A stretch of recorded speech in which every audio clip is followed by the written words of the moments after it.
Hi, எல்லாருக்கும் வணக்கம். Welcome back my sub galaxy. இன்றைய கதையை பார்க்கறதுக்கு முன்னாடி நம்ம சேனலை பார்க்கலாம், சப்ஸ்கிரைப் பண்ணுங்க. அப்படியே பெல் ஐக்கானையும் கிளிக் பண்ணுங்க. வாங்க இன்றைய கதைக்கு போகலாம். லாலா கடசாந்தி உன்னாலானே நான் பூந்தி பார்த்தா பளபளக்கிற பாலா வலிய வைக்கிற கீத்தா கிளிய வைக்கிற கீரை கேத்தி கேட்டா கதையழுக்கிற கேப்பா என வடிக்கிற தீட்டா ஒதுங்கி நிக்கிற உசு பேத்தி.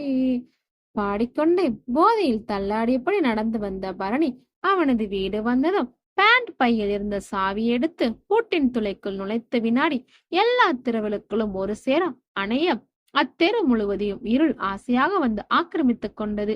திடீரென சூழ்ந்த இருட்டால் ஒரு நிமிடம் பயம் கொண்டு விடவெடுத்தது.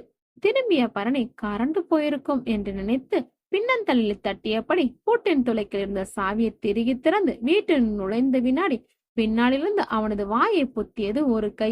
ஆளில்லாத வீட்டில் யாரு என்று நினைத்தவன் கண்கள் பயத்தால் வெளிர அவனது கழுத்தை பதம் பார்த்தது அவனது வாயை பொத்திருந்தவரின் மறுக்கையில் இருந்த கத்தி. அதிர்ச்சியில் கண்கள் விரிய நின்ற பரணியால் கத்தக்கூட முடியவில்லை. என்ன நடக்கிறது என்பதை உணரும் முன்பே தரையில் கிடந்தான். அடுத்த நாள் காலையில் எல்லா தலைப்பு செய்திகளும் பரணியின் கொலைதான் நிறைந்திருந்தது. காரணம் அவன் கொலை செய்யப்பட்டிருந்த விதம். பரணியின் வீட்டில் பா, என்ன சார் இது, இப்படி கொடூரமா கொலை பண்ணிருக்காங்க என்று புதிதாக வந்திருந்த ஒரு காவல் அதிகாரி கண்களை மூடியபடி முகத்தை சுளிக்க, அதே நேரம் பரணியின் வீட்டின் வெளியே தனது ஜீப்பை நிறுத்திவிட்டு அழுத்தமான எட்டுக்களுடன் பூட் சத்தம் தரையில் அதிர திண்ணிய தோள்கள் காக்கி சட்டியை மீறி புடைத்து நிற்க சிங்கத்தை போல் கம்பீரமாக நடந்து வந்தான் அந்த ஏரியாவிற்கு புதிதாக வந்திருந்த டிஎஸ்பி விக்ரமாதித்யா. வயது 28. காவலனுக்கு ஏற்ற கட்டுமஸ்தான தோற்றம், சாதாரணத்திற்கு அதிகப்படியான உயரம், திராவிட நிறத்தை தாண்டிய கொஞ்சம் கூடுதல் நிறம். சென்னையை சேர்ந்த ஒரு வசதியான குடும்பத்தில் லக்ஷ்மணன் கௌசல்யா தம்பதியருக்கு பிறந்த ஒரே புதல்வன். அவனின் குணநலன்களை கதையின் போக்கில் தெரிந்து கொள்ளலாம். என்னதான் அவனுக்கு கீழ் இருந்த காவலர்கள் பரணியின் வீட்டிற்கு வந்து கொலை பற்றிய விசாரணையை செய்து கொண்டிருக்கிறார்கள் என்று அவன் அறிந்தாலும் பரணி கொலை செய்யப்பட்ட விதத்தை அறிந்தவுடன் நேரில் சென்று இந்த வழக்கை தாமே ஆய்வு செய்ய வேண்டும் என்ற ஒரு உந்துதல் அவனுள் தோன்றி இருந்தது. ஏனெனில் அவன் முன்னர் வேலை செய்து கொண்டிருந்த ஊரிலும் பரணியின் கொலையை ஒத்த ஒரு கொலை வழக்கை அவன் சில மாதங்களாக ஆய்வு செய்து கொண்டிருந்தான். அச்சமயம்தான் அவனை இடமாற்றி இருந்தன. அவனை பார்த்த மற்ற காவலர்கள் எல்லோரும் சல்யூட் வைக்க அதை ஒரு சிறிய தலையசைப்போடு ஏற்றுக்கொண்டே வீட்டினுள்ளே வந்தவன் அங்கு முன்னரே வந்திருந்த அதிகாரிடம் நடந்திருக்கும் கொலையை பற்றி விசாரித்தான். சார், 2 கண்ணத்துல, 2 தோள்பட்டில, 2 கையில, 2 தொடையில, 2 அடிக்காலில, 4 பின் முதுகுல, 2 உள்ளங்கையில, 1 மெயின் பாயிண்ட்ல, 1 கழுத்துல, இப்படி மொத்தம் 18 விட்டு சார். மனசாட்சியே இல்லாம சர்ரா மறைய வெட்டி வச்சிருக்கான் சார். எல்லா வெட்டும் ரொம்ப ஆழமாவும் இறங்கல, அதுக்குன்னு ரொம்ப மேலோட்டமும் இல்ல. 18 வெட்டு பட்டாலும் விக்டிம் உயிரோட இருந்திருக்கான் சார். அதாவது விக்டிமால நடக்கிற எல்லாத்தையும் பார்க்க மட்டும்தான் முடியும், ஆனா கிரிமினலை அப்போஸ் பண்ண முடியாதுன்னு சொல்றீங்க? கூர் கண்களோட கேட்டான் விக்ரமாதித்யா. ஆமா சார், ஆனா அதுக்கப்புறம் தான் சார் மேட்டரே. 18 வெட்டி முடிச்சோன்னு இந்த மாற்றான் படத்துல காமிப்பானுங்களே, எலிகளை உள்ள விடுறது, அந்த மாதிரி விக்டிம் கிட்ட நிறைய எலி இருக்கிற பாக்ஸ திறந்து விட்டுட்டு அக்யூஸ்ட் ஓடிட்டான். காவலர் தன்னிடம் சொன்னவற்றையெல்லாம் செவியையும் மதியையும் தீட்டிக்கொண்டு கேட்ட விக்ரமாதித்யவின் கண்கள் ரத்தத்தால் பூசி குளிக்கப்பட்டது போல் இருக்கும் பரணியின் உடல் மீது பதிந்திருந்தது. அப்பொழுது சார் என்றபடி இன்னொரு காவலர் வந்து அவனை அணுக, சொல்லுங்க விஜய் என்றான். பிணத்தின் மீது இருந்த பார்வையை திருப்பிவிட்டு, சார், நீங்க சொன்ன மாதிரி ரிப்போர்ட்ஸ் எல்லாத்தையும் உள்ள விடாம தான் பண்ணிட்டு இருக்கான். ஆனா அவங்க ரொம்ப ரஷ் பண்றாங்க சார் என்று அவன் கூறவும், இன்னும் கொஞ்சம் நேரம் தான், அதுக்கப்புறம் அவங்க வேலையை பார்க்கலாம், அது வரைக்கும் பொறுமை இருக்க சொல்லுங்க என்று சொன்னவன் விஜயின் பதிலை எதிர்பாராமல் பரணியின் பிணத்தின் பக்கம் சென்றான். பொறுமையாக அவனது உடலை சுற்றி வந்து தனது கூறு விழிகளால் ஆய்வு செய்தவன், மாணிக்கம் சார், இவனை கொஞ்சம் திருப்பி போடுங்க என்றான். அவன் எதிர்பார்த்தது போலவே அந்த வாசகம் பரணியின் முதுகில் எழுதப்பட்டிருந்தது. எதிர்பார்த்ததான் என்றாலும் அவனால் ஒரு வினாடி அதிராமல் இருக்க முடியவில்லை. அன்று 2015 மாங்கல்யம் தந்துனாமே நம ஜீவனன் கண்ட சுவாமியே என்றவன ஐயர் மந்திரம் போத அக்னி சாட்சியாக அக்னியை மனம் முடித்தான் விஷ்ணு விஸ்வநாத். 23 வயது இளம் பெண் அக்னி. பொள்ளாச்சியை சேர்ந்த ஒரு குடும்பத்தில் உள்ள நடுத்தர குடும்பத்தில் செந்தில்நாதன் இந்திரா தம்பதியருக்கு மூத்த மகனாக பிறந்தவன் தான் அக்னி. திராவிட நிறமும் திரவான இடுப்பும் தாண்டி வளர்ந்த கேசமும் ஒப்பனை அதிகம் இல்லாத முகமும் அவளை அவன் வேலை செய்யும் மென்மைத்துறையில் ஆட்களை வேறுபடுத்தி காட்டியதை தவிர தினம் தினம் நாம் கடந்து போகும் பெண்களில் ஒருத்திதான் அக்னி. அவளுக்கு பின் விசாலாட்சி, மீனாட்சி தேவி என 2 பெண்கள் உண்டு. அதில் இளையவளாகிய விசாலாட்சி கல்லூரியில் படித்துக் கொண்டிருந்தவள் காதலோடு சேர்ந்து ஊர் சுற்றி வயிற்றில் கருவோடு வந்து நிற்க, முதலில் அவளை இடுப்பில் கட்டியிருந்த பெல்ட்டால் ஆத்திரம் தீர விலாசி எடுத்த செந்தில்நாதன் மேலும் என்ன செய்வதென தெரியாமல் இடிந்து போய் அமர்ந்து விட்டார். 2 நாள் யோசித்தவர் விசாலாட்சி அவள் காதலித்தவனுக்கே விஷயம் ஏதும் தெரியாமல் கட்டி வைத்து விடலாம் என முடிவெடுத்து மனைவி இந்திராவிடம் அவரது இறுதி முடிவாக சொல்ல, அவரோ அக்னி என்ற ஒற்றை வார்த்தையில் தனது முழு கேள்வியை முன்வைத்தார். காரணம், அக்னியே மூத்தவளை விட்டுவிட்டு இளையவளுக்கு அவசர அவசரமாக திருமணம் செய்த ஊர் வாய்த்தானே அவள் எடுத்து கொடுப்பது போல் அல்லவா? பரவாயில்லப்பா, விசாலாட்சி கல்யாணம் பண்ணி வைங்க. ஊர் வாய்க்காக நம்ம வீட்டு புள்ளைய அப்படியே விட்டுட முடியுமா என அக்னி சொல்ல, நீ சும்மா இரு என ஒரே அதட்டல் தான். அவ்வீட்டில் அவர் வைப்பதுதான் என்றும் சட்டமாக இருக்க வேண்டும். அதன் விளைவாக அவர் எடுத்த முடிவுதான் அக்னியின் திருமணம். முதலில் மறுத்த அக்னியின் மனது இந்திராவின் அழுகையாலும் இறைச்சலாலும் கரைய ஆரம்பித்து கல்யாணத்தில் வந்து நின்றது. திருமண முடிவு எவ்வளவு அவசரமாக முடிக்கப்பட்டதோ அதே போல் அவசரமாகத்தான் விஷ்ணு தான் மணமகன் என்று முடிவாகப்பட்டான்.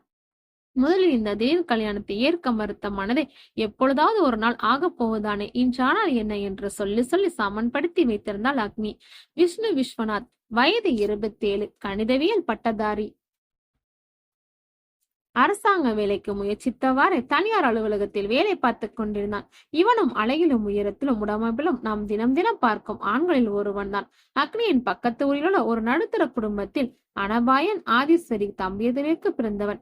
இவனுக்கு பின் அனுபமா என்ற ஒரு பெண் மகவு உண்டு. இவரது பெற்றோர் பார்த்து ஏற்பாடு செய்த திருமணம் விமர்சையாக நடந்து முடிந்தவுடன் அக்னியை கூட்டிக் கொண்டு தேனிலாவிற்கென ஊட்டி வந்து விட்டான். ஊட்டியின் குளுமை உடலை தழுவ கைகள் 2ஐயும் தேய்த்து கன்னங்களில் ஒத்தினாள் அக்னி.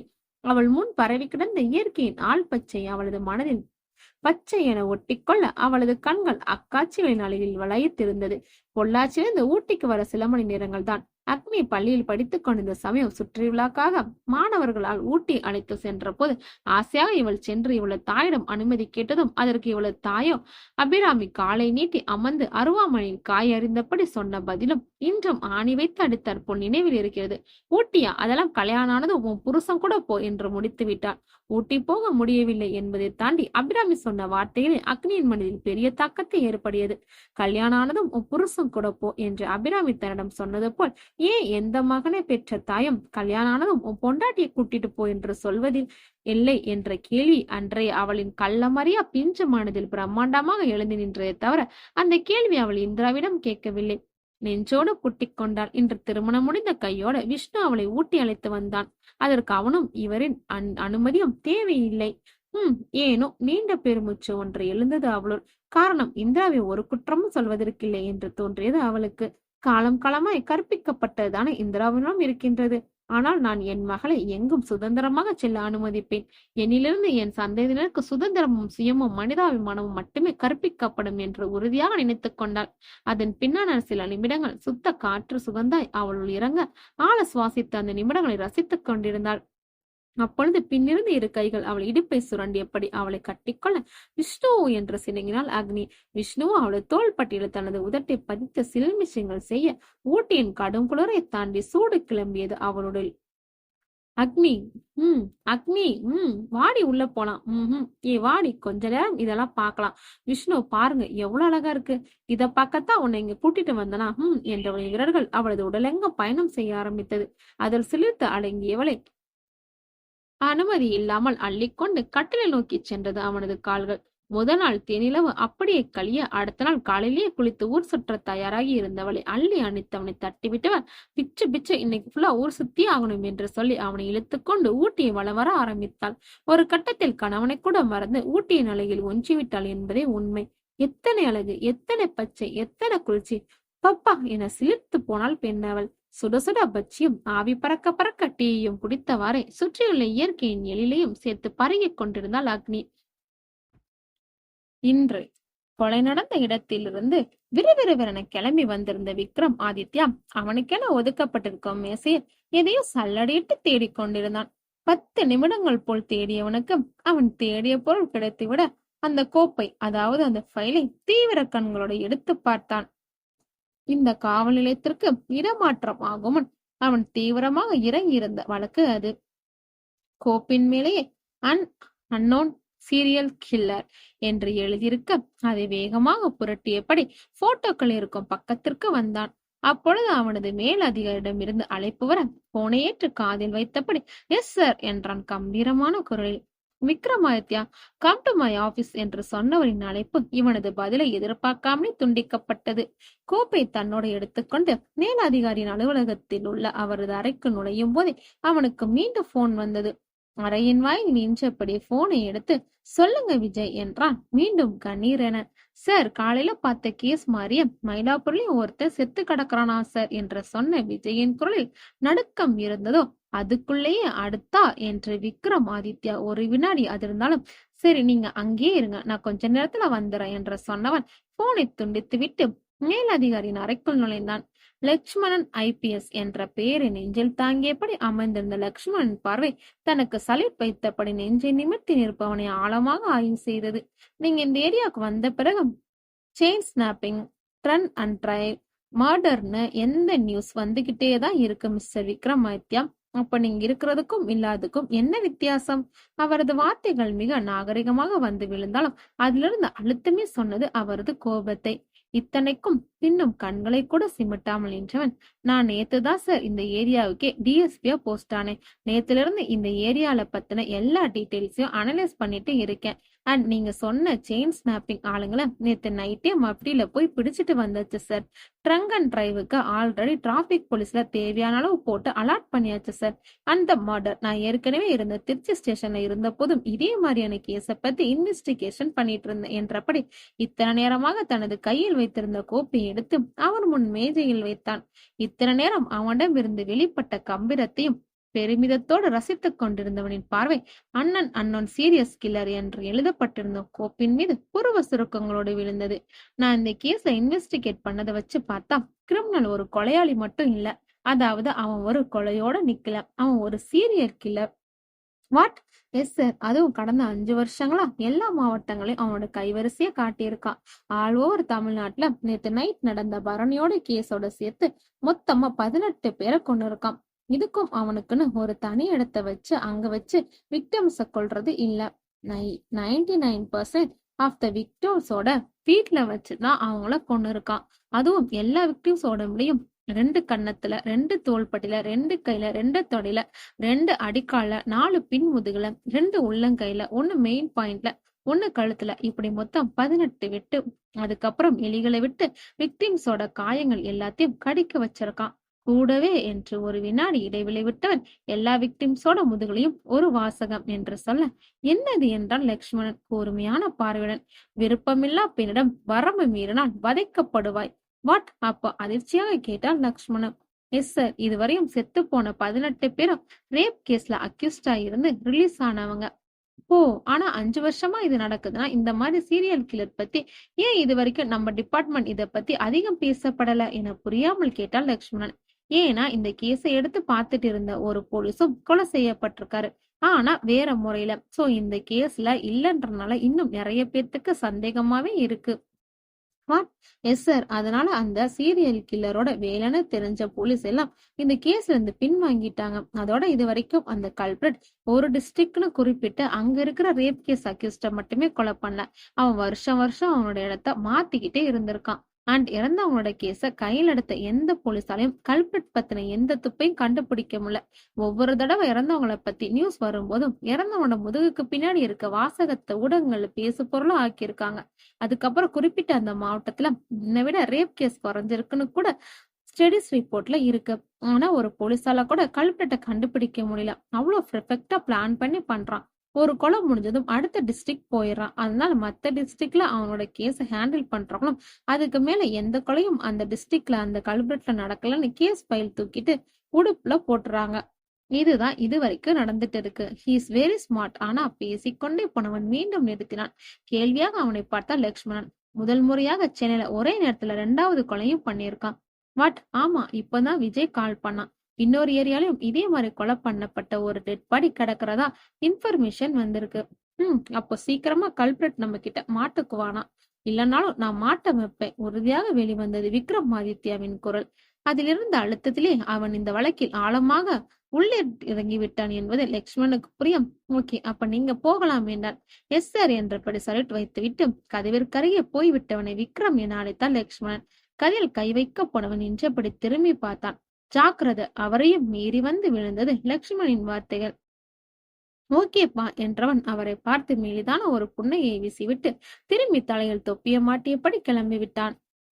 அன்று பா, உடம்புல எப்படி வலிக்குதுல அக்னி. ஊரை சுற்றிய களைப்பில் உடலை வளைத்து நிறுத்தி முறித்தபடி கேட்டான் விஷ்ணு. என்றவள் துண்டை எடுத்துக்கொண்டு குளியல் அறைக்குள் போக, என்ன செய்ய போற அக்னி? திரும்பி பார்த்தவள், இதென்ன கேள்வி லூசுத்தனமா? டவல் எடுத்துட்டு பாத்ரூம்குள்ள எதுக்கு போவாங்க? குளிக்கத்தான். லூசா நீ என்பது போல் அவனை பார்த்துவிட்டு அவள் குளியலை நோக்கி நடக்க அவள் பின்னே ஓடி வந்த அவளை பின்னிருந்து தூக்கினான் விஷ்ணு. ஒரு வினாடி அதிர்ந்தவளுக்கு விஷ்ணு தான் என்ன மனதிற்குள் புலப்படும். சாந்தி அடைந்த மனத்திடம், என்ன பண்றீங்க விஷ்ணு, விடுங்க என்று அவள் சின்னங்க. நான் இருக்கும் போது என் பொன்னாடி நடந்து போகலாமா? அவளை இரு கையிலும் தாங்கி குளியலை நோக்கி நடந்தபடி கேட்டான் அவளின் கணவன். புதிய மாப்பிள ரொம்பதான் ஆசை. 60 நாள் மோகம் 30 நாள் சும்மாவா சொல்லி வச்சிருக்காங்க?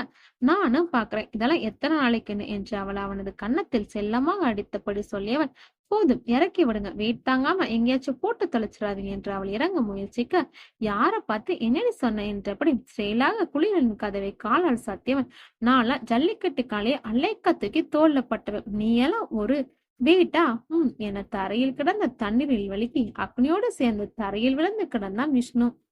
அக்னி அவனை தூக்கி இருந்ததால் அக்னியும் வேறு அவன் மேலேயே விழுந்து மேலும் அவனது இடுப்பை உடைத்து வைத்தான். வேகமாக எழுந்த அக்னி கதறி கொண்டிருந்தவனை பார்த்து, அப்பயே சொன்னேன், சொல்றதை எதையாச்சும் கேட்டாதானே? இதுல காளையை தூக்கி தோல்ல போட்டவன் வாளியை தூக்கி கால்ல போட்டவன் டயலாக் வேற என்று அவள் இடுப்பில் ஒரு கையை வைத்துக் கொண்டு சொல்ல, அடி வசன பேசுற நேரமாடி இது, தூக்கி விடுடி என இடுப்பை பிடித்துக் கொண்டு கதிரனா விஷ்ணு. இன்று விக்ரம் ஆதித்யாவும் லட்சுமணனுடன் தனது அறையில் அமர்ந்து அண்ணன் சீரியல் கில்லர் கோப்பை தங்கள் முன் இருந்த மேஜையில் வைத்தபடி பேசிக் கொண்டிருந்தான். அப்ப நேத்தே 2 பேர்த்த அந்த கல்பிட் கொலை பண்ணிருக்கானா? ஒரு வசூலிப்போடு கேட்டார் லக்ஷ்மணன். Exactly bomb. ஆனா இதுவரையிலும் அவன் பண்ணாத ஒரு விஷயத்த வழக்கத்துக்கு மாறா பண்ணி அது மூலமா ஏதாச்சும் சொல்ல வர்றானா? என்ன ஏதுன்னு ஒண்ணும் புரிய மாட்டேங்குது. எனக்கு ஒண்ணு சொல்லு விக்ரம், கல்பிரட் கண்டிப்பா ஒரு ஆம்பளையாதான் இருக்கணுமா என்ன? ஒரு பொண்ணா கூட இருக்கலாம்ல? நோவேப்பா, அது ஒரு பொண்ணா இருக்க வாய்ப்பே இல்ல. நீதானே சொன்ன கல்பிரட் பத்தின எந்த எவிடன்ஸே கிடைக்கல. அப்புறம் அதுக்குள்ள எப்படி கல்பிரட் ஒரு ஆம்பளைன்னு தான் முடிவு பண்ணிட்ட விக்ரம் என கேள்வியாக போட்டார். பின்ன என்னப்பா, ஒரு பொண்ணால இவ்வளவு துல்லியமா அதுவும் இவ்வளவு கொடரமா கொலை பண்ண முடியுமா? Chanceless. No Vikram, don't think like this.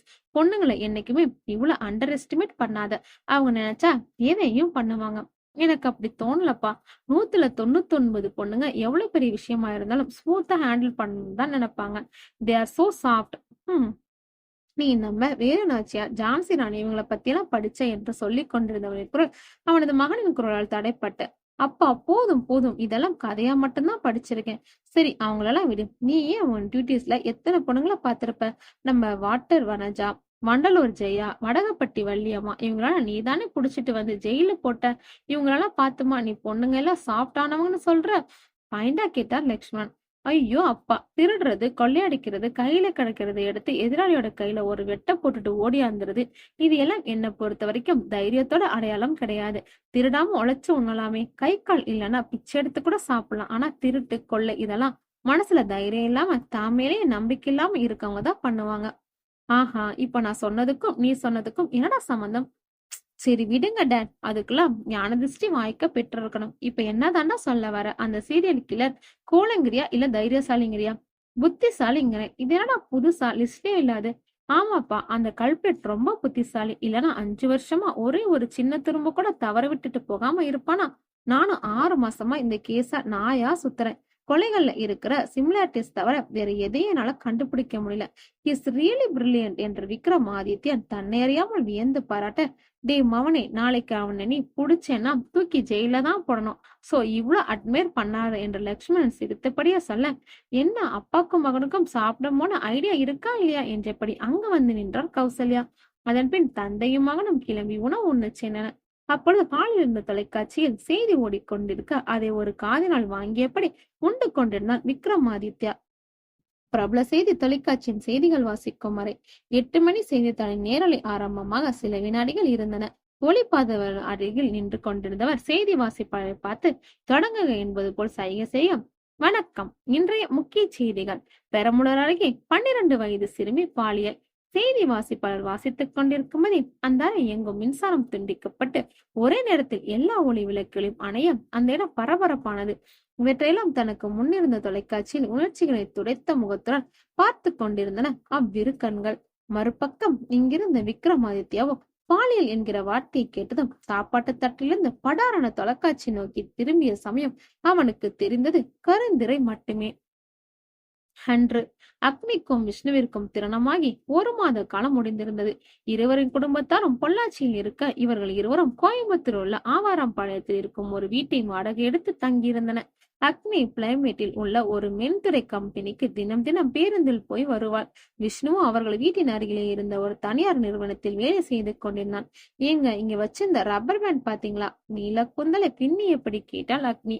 அப்பொழுதுதான் குளித்து விட்டு வெளியே வந்த விஷ்ணுவும், ரப்பர் பேண்டா? நான் என்ன பொம்பளையா? அதுக்கும் எனக்கும் என்ன சம்பந்தம் என வேலைக்கு போகும் டென்ஷனில் சட்டையை பீரோவில் தேடியபடி எரிந்து விழ கேட்டுக்கொண்டிருந்த அக்னிக்கோ சுர்ரென்று கோபம் தலை உச்சிக்கு எகிரியது. அதென்ன பொம்பளையான்னு இழுக்கிறீங்க? இது பொண்ணுங்களோட பொருள், இது ஆம்பளையோட பொருள். ஏதாச்சும் கல்வெட்டுல பொறிச்சு வச்சிருக்காங்களா என்ன? ஒரே ரூம்ல இருக்கிறோம், உங்களுக்கு தெரியுமானதானே கேக்குறேன் என இவ்வளவு எரிந்து விழ, இப்ப அதான் ரொம்ப முக்கியமா, அப்போ போய் சாப்பாடு எடுத்து வைச்சு அவன் கடுக்கடுக்க இவ்வளவு முகத்தை தூக்கி வைத்துக் கொண்டு சமையலறை நோக்கி சென்றாள். அதன் பின் இருவரும் முண்டு தயாராகி வேலைக்கு கிளம்பின. விஷ்ணு ஸ்கூட்டியை எடுத்துக்கொண்டு வெளியே வர அவனை ஒரு வினாடி ஆழ்ந்து பார்த்த அக்னி அமைதியாக தனது கைப்பையை மாட்டிக்கொண்டு பேருந்து நிறுத்தம் இட நோக்கி நகர்ந்தாள். நடந்தே போகும் தூரம்தான் விஷ்ணுவின் அலுவலகம். 1 மாதத்திற்கு முன் ஊட்டியிலிருந்து வந்துவிட்டு பொள்ளாச்சியில் சென்று பெட்டி படிக்கை சீர்சனத்தை எல்லாவற்றையும் லாரியில் ஏற்றிக்கொண்டு ஆவாரம்பாளையத்திற்கு வந்த பொழுது ஆசையாக தனது 3 மாத சம்பளத்தில் வாங்கியிருந்த ஸ்கூட்டியையும் இங்கு கொண்டு வந்திருந்தாள் அக்னி. அவள் குடும்பத்தில் மற்றவர் எவருக்கும் 2 சக்கர வாகனம் ஓட்ட தெரியாது. அதோட அப்பாதான் ஊருக்குள் தவிர வேறு எங்கும் வண்டி எடுக்க விட மாட்டார். ஆனால் இங்கு அந்த பிரச்சனை இல்லையே. அதனால் ஆவாரம்பாளையத்திலிருந்து தான் வேலை செய்யும் கம்பெனிக்கு ஸ்கூட்டியில் சென்று வரலாம் என்று எண்ணம் கொண்டிருந்தாள். இருவரும் புதிய வீட்டு வேலைகள் எல்லாம் முடிந்து வேலைக்கு கிளம்பிய முதல் நாள் காலையில் விஷ்ணு ஸ்கூட்டியை வெளியில் எடுக்க தன்னை அலுவலகத்தில் கொண்டு போய் விடப்போகிறான் போலும் என்று உள்ளம் பொறிக்க ஆசையாக ஏறப்போனவளை அதட்டியது விஷ்ணுவின் குரல். எங்கடி ஏற? ஆபீஸ் போகலையான? இல்ல, ஆபீஸ் வரைக்கும் கூட்டிட்டு வந்து விடுறீங்களா? ஆபீஸ் வரைக்குமா? பஸ்ல போ என்றவன் வண்டியை இயக்க ஆரம்பித்து நகர்ந்து விட ஏதோ போல் ஆகிவிட்டது அக்னிக்கு.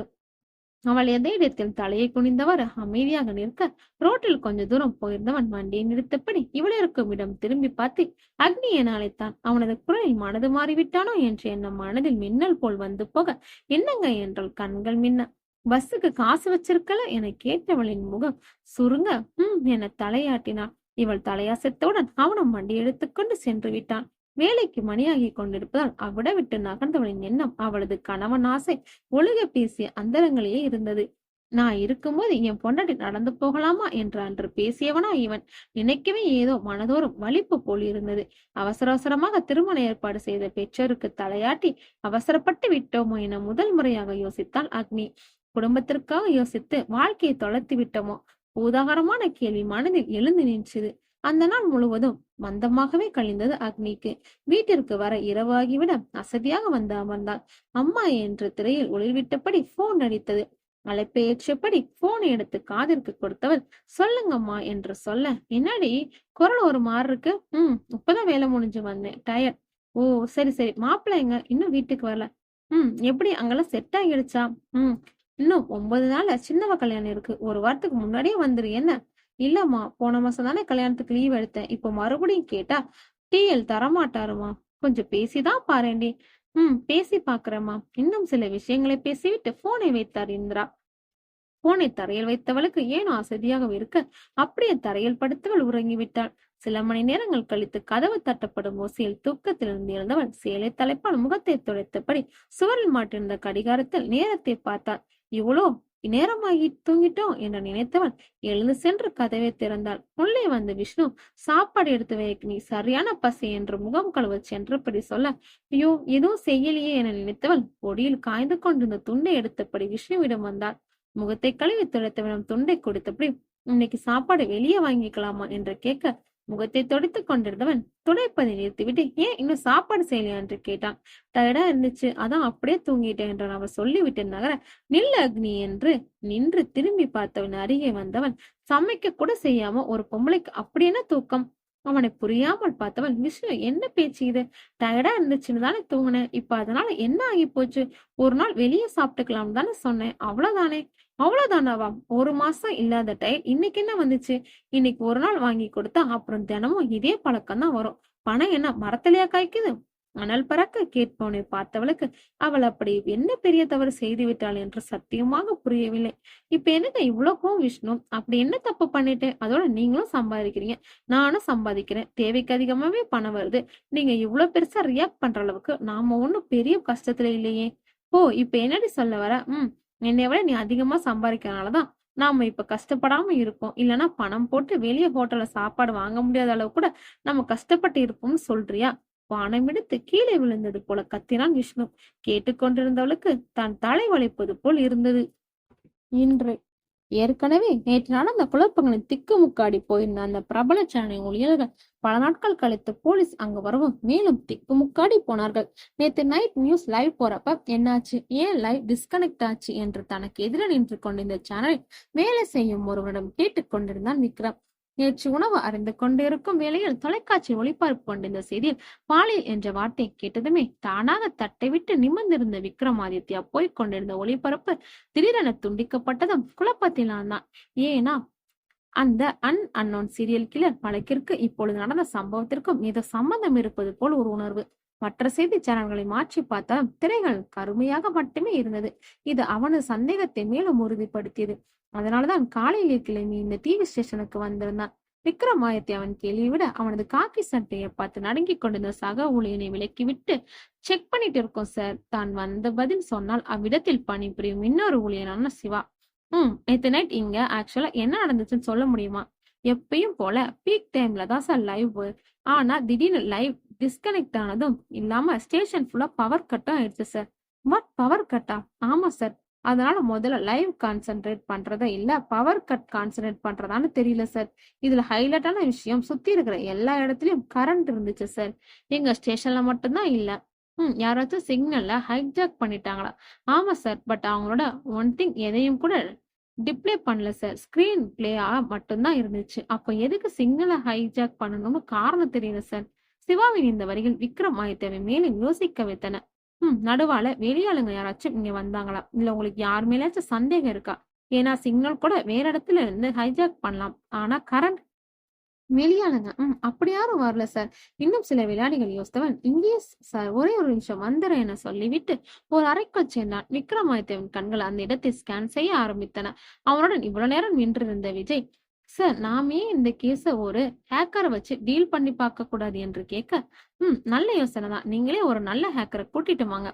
ஓ, ஓகே ஓகே சார் என்றவன் அவ்விடம் விட்டு அகன்று விட்டான். சில நிமிடங்கள் கழித்து விக்ரமாதித்யவன வந்த சிவன், சார் நான் 2 நாளைக்கு முன்னாடி லீவ் போட்டிருந்தேன். அன்னைக்கு எங்க ஸ்டாஃப் ஒருத்தரோட கம்ப்யூட்டர்ல ஏதோ பிரச்சனை, சர்வீஸ் சென்டர்ல இருந்து ஆள் வந்தாங்களாம் என்று தான் சேகரித்து வந்த விஷயங்களை சிவா சொல்ல, அந்த சர்வீஸ் சென்டரோட அட்ரஸ் எனக்கு வேணுமே என்று விக்ரமாதித்யா கேட்க, கையோட அதையும் எடுத்து வந்தன சிவா. இதுதான் சார் அந்த சென்டரோட விசிட்டிங் கார்டு என்று விக்ரமாதித்யாவை நீட்ட அதை வாங்கி கொண்டவன் இன்னும் சில கேள்விகளுக்கு தனது பதிலை சேகரித்து விட்டு அவளை விட்டு நகர்ந்தான். ஹியூமன் கம்ப்யூட்டர் சர்வீஸ் சென்டர் என்ற பலகையை நிமிர்ந்து பார்த்துவிட்டு தனது கையில் இருக்கும் விசிட்டிங் கார்டை பார்த்தவன், விக்ரம் சரியான இடத்திற்கு தான் வந்திருக்கிறோம் என உறுதி செய்து கொண்டவன் கண்கள் தானாக கூர்மையாகின. முன்னே நடந்து சென்று கதவுகளை திறந்தபட உள்ளே சென்றவன் அரக்கு நிற சட்டை, கருப்பு நிற கால் சராய் அணிந்திருக்கும் கருப்பு நிற கண்ணாடி அணிந்திருந்த அவனின் கண்கள் அந்த இடத்தை சல்லடியாக அலசியது. என்ன வேணும் சார்? அவனுக்கு இடது பக்கம் இருந்த அறையின் கதவு திறந்து கொண்டு வந்தவள் கேட்டாள். தோல் வரை வெட்டப்பட்டிருந்த முடி, தொளவென அணியப்பட்டிருந்த சட்டை, இறுக்கமான காலை கவ்வியிருந்த ஜீன்ஸ், உதட்டில் மறுநிற சாயம், கண்களை பட்டையாக தீட்டிருந்த கண்மை, பொட்டில்லா வெற்றி நெற்று என நவீனத்தின் பொலிப்புரிய தன் கண்கள் முன் இருப்பவளை காவல்துறை அதிகாரி ஆராய்ச்சி கண்டு கொள்ள அளக்க பெண்ணவளுக்கோ இவனது பார்வையில் உடல் குச அவன் முன் விரல்களால் சொடக்கிட்டாள். அவளின் விரலை பார்த்தவனின் கண்கள் நிமிர்ந்து அவளை கண்களை பார்க்க, கண்ணாடியை கழட்டுங்க என்றாள் கணீர் என்று. அதே நேரத்தில் நிதானம் தோய்ந்திருந்த குரலில் அதில் தானாக அவனது கை அவள் சொன்ன வேலையை செய்தது. என்ன என்றால் அவள் காட்டமாக. குரலில் மட்டுமே தெரிந்ததை தவிர அவன் முகத்தில் எதையும் காண முடியவில்லை.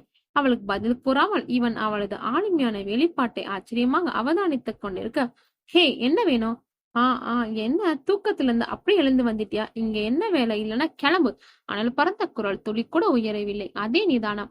அந்த அனலில் சுயநுரை அணைந்தவன் புருவத்தை நீவியபடி அவளது வார்த்தைகளை மண்டைக்குள் ரீப்ளேஸ் செய்ய வெடிக்கென நிமிர்ந்தவன், ஒழுங்கா மரியாதை கொடுத்து பேசுமா என்றான் இவனு காட்டமாக.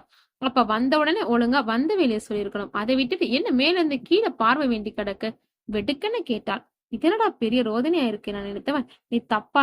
மரியாதை. சரி, நீங்க தப்பா நினைச்சிட்டு இருக்கீங்க மிஸ் என்று அவன் கேள்வியாக நிறுத்த, இப்போ நீ பேர ஹலோ, மரியாதை மரியாதை பதிலுக்கு இவனும், இப்ப நீங்க பேரை தெரிஞ்சு என்ன பண்ண போறீங்க என்று கேட்டவன் குரலில் சத்தத்தின் அளவு உயராமல் அழுத்தம் மட்டும் 1000 டன் இருப்பதை உணர்ந்தவன் தன் இயல்புக்கு மாறாக சொன்னான்.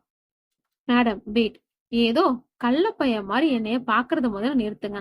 ஐ எம் விக்ரமாதித்யா, டெபுட்டி எஸ்பி. அவன் அழுத்தமாகவும் சிறிது கர்வத்தோடும் சொல்ல, அதுக்கு என்று அலட்டாமல் கேட்டவனின் கண்களில் இவனது பதவியை கேட்டு துளி ஆச்சரியம் கூட இல்லாத ஆச்சரியமாக உணர்ந்தான். மேடம், ஒரு கேஸ் சம்பந்தமா விசாரிக்க வந்துருங்க. கேளுங்க. இதற்கும் ஒற்றை வார்த்தை பதில் தானா என்று நினைத்தவன், இந்த கடை ஓனரை வர சொல்லுங்க. சொல்லுங்க. என்னது இது சொல்லுங்கிறங்க? காதி கேட்கலையா என நினைத்தவன் அவளை கோபமாக பார்த்து, என்ன சொல்லுங்க? போங்க, போய் உங்க ஓனரை வர சொல்லுங்க. நான் தான் ஓனர். சொல்லுங்க. ஓ, இந்த சொல்லுங்க தான் அந்த சொல்லுங்கவா? உங்க பேரு நாச்சியா? இதென்ன நாச்சியா பேச்சியான? ஆளுக்கு பேருக்கு சுத்தமா சம்பந்தம் இல்லை என போலீஸ் மூளை குறித்து கொண்டது. இங்க இருந்துதான் உயர் செய்திகள் நியூஸ் ஸ்டேஷனுக்கு சர்வீஸ்க்கு ஆளுங்க போனதா சொன்னாங்க. நான் தான் வந்தேன். அவன் சொல்லி முடித்ததும் வந்தது அவனிடம் இருந்த பதில். ஓ, நேத்து அந்த நியூஸ் சேனல் லைவ் போயிட்டு இருக்கும்போது பாதியிலே பிளான் ஆயிடுச்சே. பார்த்தேன். என்ன பாத்தீங்க? நியூஸ் சேனல் பிளாங்க் ஆகி நின்னுச்சு. ஓ, முடிஞ்சுச்சா? என்ன என்ன முடிஞ்சுச்சாம்? விசாரணை. அவளது ஒற்றை வார்த்தை பதில்களில் அவளிடமிருந்து வெளிப்பட்ட அசாதாரண அமைதியிலும் அவனது மூளைதான் தடைப்பட்டு நின்றது. முடிஞ்சிச்சு. இந்த கேஸ் சம்பந்தமா கூப்பிட்டா கண்டிப்பா வரணும். அவளது பதிலில் அவளை திரும்பி கூட பார்க்காமல் கதவை திறந்து கொண்டு வெளியே சென்று விட்டான். அன்று கடகடவென சமையலுக்கு சென்றவள் கோதுமை மாவை கலக்கி தோசை ஊற்று கூடவே தேங்காயை அரைத்து சட்னியும் வைத்தாள். மிக்சியில் சட்னி அரைத்துக் கொண்டிருந்தவன் காதில் டிவி ஓடு சத்தம் கேட்க இருந்த இடத்திலிருந்தே தலையை முன்னே வளைத்து பார்த்தாள். ஹாலின் தரையில் பாயை விரித்து ஒய்யாரமாக படுத்துக்கொண்டே காலை ஆட்டியபடி தொலைக்காட்சியை வெகு தீவிரமாக பார்த்து கொண்டிருந்தனை பார்க்க தேங்காயோடு அவனையும் சேர்த்து போட்டு அரைத்தால் என்ன என்று அவா எழுந்தது அக்னிக்கு. பற்களை கடுத்தவளின் கோபம் மிக்சியில் அரைக்கும் வேகத்தில் பிரதிபலிக்க தொலைக்காட்சி சத்தத்தை தாண்டி உயர்ந்தது தேங்காய் அரைப்படும் சக்தி. விஷ்ணுவோ திரும்பி கூட பார்க்கவில்லை. அருகில் இருந்த ரிமோட்டை எடுத்தவன் இன்னும் மிக்சியின் சத்தத்தை அடக்கும் வகையில் டிவியின் சத்தத்தை அதிகம் வைத்தான். எரிச்சலாக வந்தது அக்னிக்கு. விஷ்ணு டிவி பார்த்துட்டு இருக்கிறதுக்கு இந்த தட்டு தண்ணி எல்லாத்தையும் எடுத்து வைக்கலாம்ல? மனக்குமுறலை பொறுக்க முடியாமல் கேட்டான். கலாசலா கலாசலா என்ற தொலைக்காட்சியிலோட பாட்டோடு சேர்ந்து பாடிக்கொண்டிருந்தவன் அக்னியின் குரல் கேட்டு, என்ன தாண்டி வேணும் உனக்கு? வேலைக்கு போயிட்டு வந்தவன் டயர்டா இருப்பான்னு கூட தெரியாதா? சும்மா நொய்யிட்டு இருக்க என கத்த. இதே டயர்ட்ல தானே நானும் தூங்கினேன். இவருக்கு ஒரு நியாயம், எனக்கு ஒரு நியாயமா? ஏன் எங்களுக்கெல்லாம் டயர்ட் ஆகாதா? நாங்க என்ன மிஷினா என்று நன்றாக 4 கேள்விகளை கேட்க துடிக்க நாவை பெரும் பிராயதனப்பட்டு அடுக்கினாள் அக்னி. ஏற்கனவே பாதி துக்கத்தில் எழுந்து போட்ட சண்டையில் தலைவலித்தது. இனி ஒரு சண்டையா? பா என மிரண்டது அவளது மனது. அடங்கினாள். இதே போல்தான் மீண்டும் ஒரு சண்டையா என அடங்கி பேசாமல் போய் இன்று அம்மா பெட்டி பாம்பாக வீட்டில் மொத்தமாக அடங்கி போய் இருக்கிறாரே. அப்படி என்றால் இதனால்தான் காலம் காலமாக எல்லா பெண்களும் அடங்கி போயிருக்கிறார்களோ? போக போக பழங்கிடுவோம் என்று நினைத்து அக்னி சாப்பாடு ரெடியாச்சா இல்லையா என்ற விஷ்ணுவின் கத்தலில் சிந்தனையில் இருந்து விலகியவள் உணவு எடுத்து சென்று அவனுக்கு பருமாறி தானும் உண்டாள். நேரம் கரைய உறங்க போகும் சமயம் முகத்தை கழுவிட்டு வந்து கட்டில் படுக்க வந்தவளை இரவின் ஏக்கத்தோடு தின்னான் விஷ்ணு. எரிச்சலாக இருந்தது அக்னிக்கு. சாப்பிடும்போது கூட என் முகத்தை பார்க்காம டிவில தான் உலக உருண்டை சுத்திட்டு இருக்குதுன்னு யாரோ சொன்ன மாதிரி அதே ஆணு பார்த்துட்டு இருந்தவனுக்கு இப்ப மட்டும் என்னவா? வீட்டு வேலை செய்யறதுக்கும் அப்புறம் இதுக்கு மட்டும்தான் நானா என்று எண்ணியவனின் எரிச்சலோட சேர்ந்து தலைவலியை மேலோங்க அவன் கையை தள்ளிவிட்டு அவனுக்கு முதுகு காட்டி திரும்பி பத்து கொண்டாள் அக்னி. ஈகோ தலைக்கேற விஷ்ணு முதுகு காட்டி திரும்பி பத்து கொண்டான். என்ன அக்னி, அண்ணன் என்ன சொல்றாரு? குரலில் மட்டும் அல்லாது கண்களில் விஷமத்தை தேக்கி காவிய கையில் ஏந்தியபடி தன் முன் இருந்த இருக்கையில் வந்து அமர்ந்த பார்கவியை சுவாரஸ்யம் மற்ற பார்த்தா அக்னி. நீந்தி நீ வேற எரிச்சல் படுத்தாது என சோர்ந்து போன முகத்தோடு சொன்னார். இருவரும் கிடைத்த கொஞ்ச நேர இடைவெளியில் கேபினட் வந்திருந்தன. என்னடி இது புதுசா கல்யாணம் ஆன மாதிரியே பேசுற? நான் கூட நீ 7 முகத்தை நீட்டி வைக்கப்படுவேன்னு ஆசையா எதிர்பார்த்தேன். ம். ஆசைப்படுறதெல்லாம் நடந்துட்டா வாழ்க்கைய பத்தின பயம் போயிடும்ல பார்கவி. அப்படியாங்க? அக்னியாந்தா? இதுக்காக தான் உனக்கு வீட்டுல கல்யாணம் பத்தி சொல்லும் போதே கம்முன்னு நம்ம வெ- வெங்கட்ட பத்தி வீட்டுல சொல்லிடுன்னு சொன்னேன் என்று பார்கவி சொல்லிக் கொண்டிருக்கும் போல இவரிடம் வந்த வெங்கட்டுக்கு என்னப்பா என்றபடி வந்தான். இவனை எதிர்பாராத அக்னியும் பார்கவியும் ஒருவர் முகத்தை ஒருவர் அதிர்ச்சியன் பார்த்து கொண்டனர். அது அது அக்னிக்கு சக்கரை பத்தலையாம். அதான் நம்ம வெங்கட் இப்போ இங்க வந்திருந்தா ஓடிப்போய் எடுத்துட்டு வந்திருப்பான்னு சொல்லிக்கிட்டு இருந்தேன். வெங்கட் வேற ஒண்ணும் இல்ல, ஹிஹிஹி என சொல்லி அந்த நிலையில விளையாட்டுத்தனமாக பேசும் பார்கவியை பார்த்த அக்னிக்கு தான் எங்காவது போய் முட்டிக்கொள்ளலாமா என்று இருந்தது. ஆனால் வெங்கட்டோ, அப்படியா, குடு அக்னி, நான் போய் சக்கரை கலக்கி எடுத்துட்டு வரேன் என்று சொன்னவனை அக்னியிடம் கண்களால் காட்டி கண்ணடித்து வைத்தாள் பார்கவி. அவளுக்கு ஒரு முறை பரிசளித்தவன் வெங்கட்டிடம் திரும்பி, அதெல்லாம் வேணாம் வெங்கட், அவ சும்மா சொல்றா என்று சொல்லிவிட்டு கடைசி வாய்ட்டி இறங்கியவன், சரி நான் கிளம்புறேன், இன்னைக்குள்ள டீம் லீடர் கொடுத்திருக்க வேலையை முடிக்கணும் என்று சொல்லிவிட்டு இருவருக்கும் ஒரு சிறிய சிரிப்பை பரிசளித்து விட்டு அவர்களின் பதிலை எதிர்பாராமல் அவ்விடம் விட்டு நகர்ந்து விட்டான். வெங்கட் அக்னியின் சக தொழிலாளி. வீட்டில் எப்படியோ அக்னி வேலையில் எப்பொழுதும் கவனமாகவும் சிரத்தையாகவும் இருப்பாள். அதுவும் கோடிங் போடுவதில் அவளை அடித்துக் கொள்ளவே முடியாது. அவளது அபாரத திறமையை பார்த்து ஆச்சரியப்பட்டு நிறைய வெளிநாட்டு மென்திறனிலிருந்து கூட அவளுக்கு வாய்ப்புகள் வந்து மலை போல் குவிந்தன. அவளுக்கும் 1000 ஆசை இருந்ததுதான். ஆகாயவானில் அடுத்தவர் கட்டியோட நூல் பட்டமாக அன்றி யார் கட்டுக்குள்ளும் அடங்காமல் சொந்த சிறகை வீசி பறவையாக உயர உயர பறக்க வேண்டும் என்று. அவளும் அவளது வாய்ப்புகளை பற்றி கூறி அவளது விருப்பத்தையும் குடும்பத்தினர் முன்வைத்தாள்.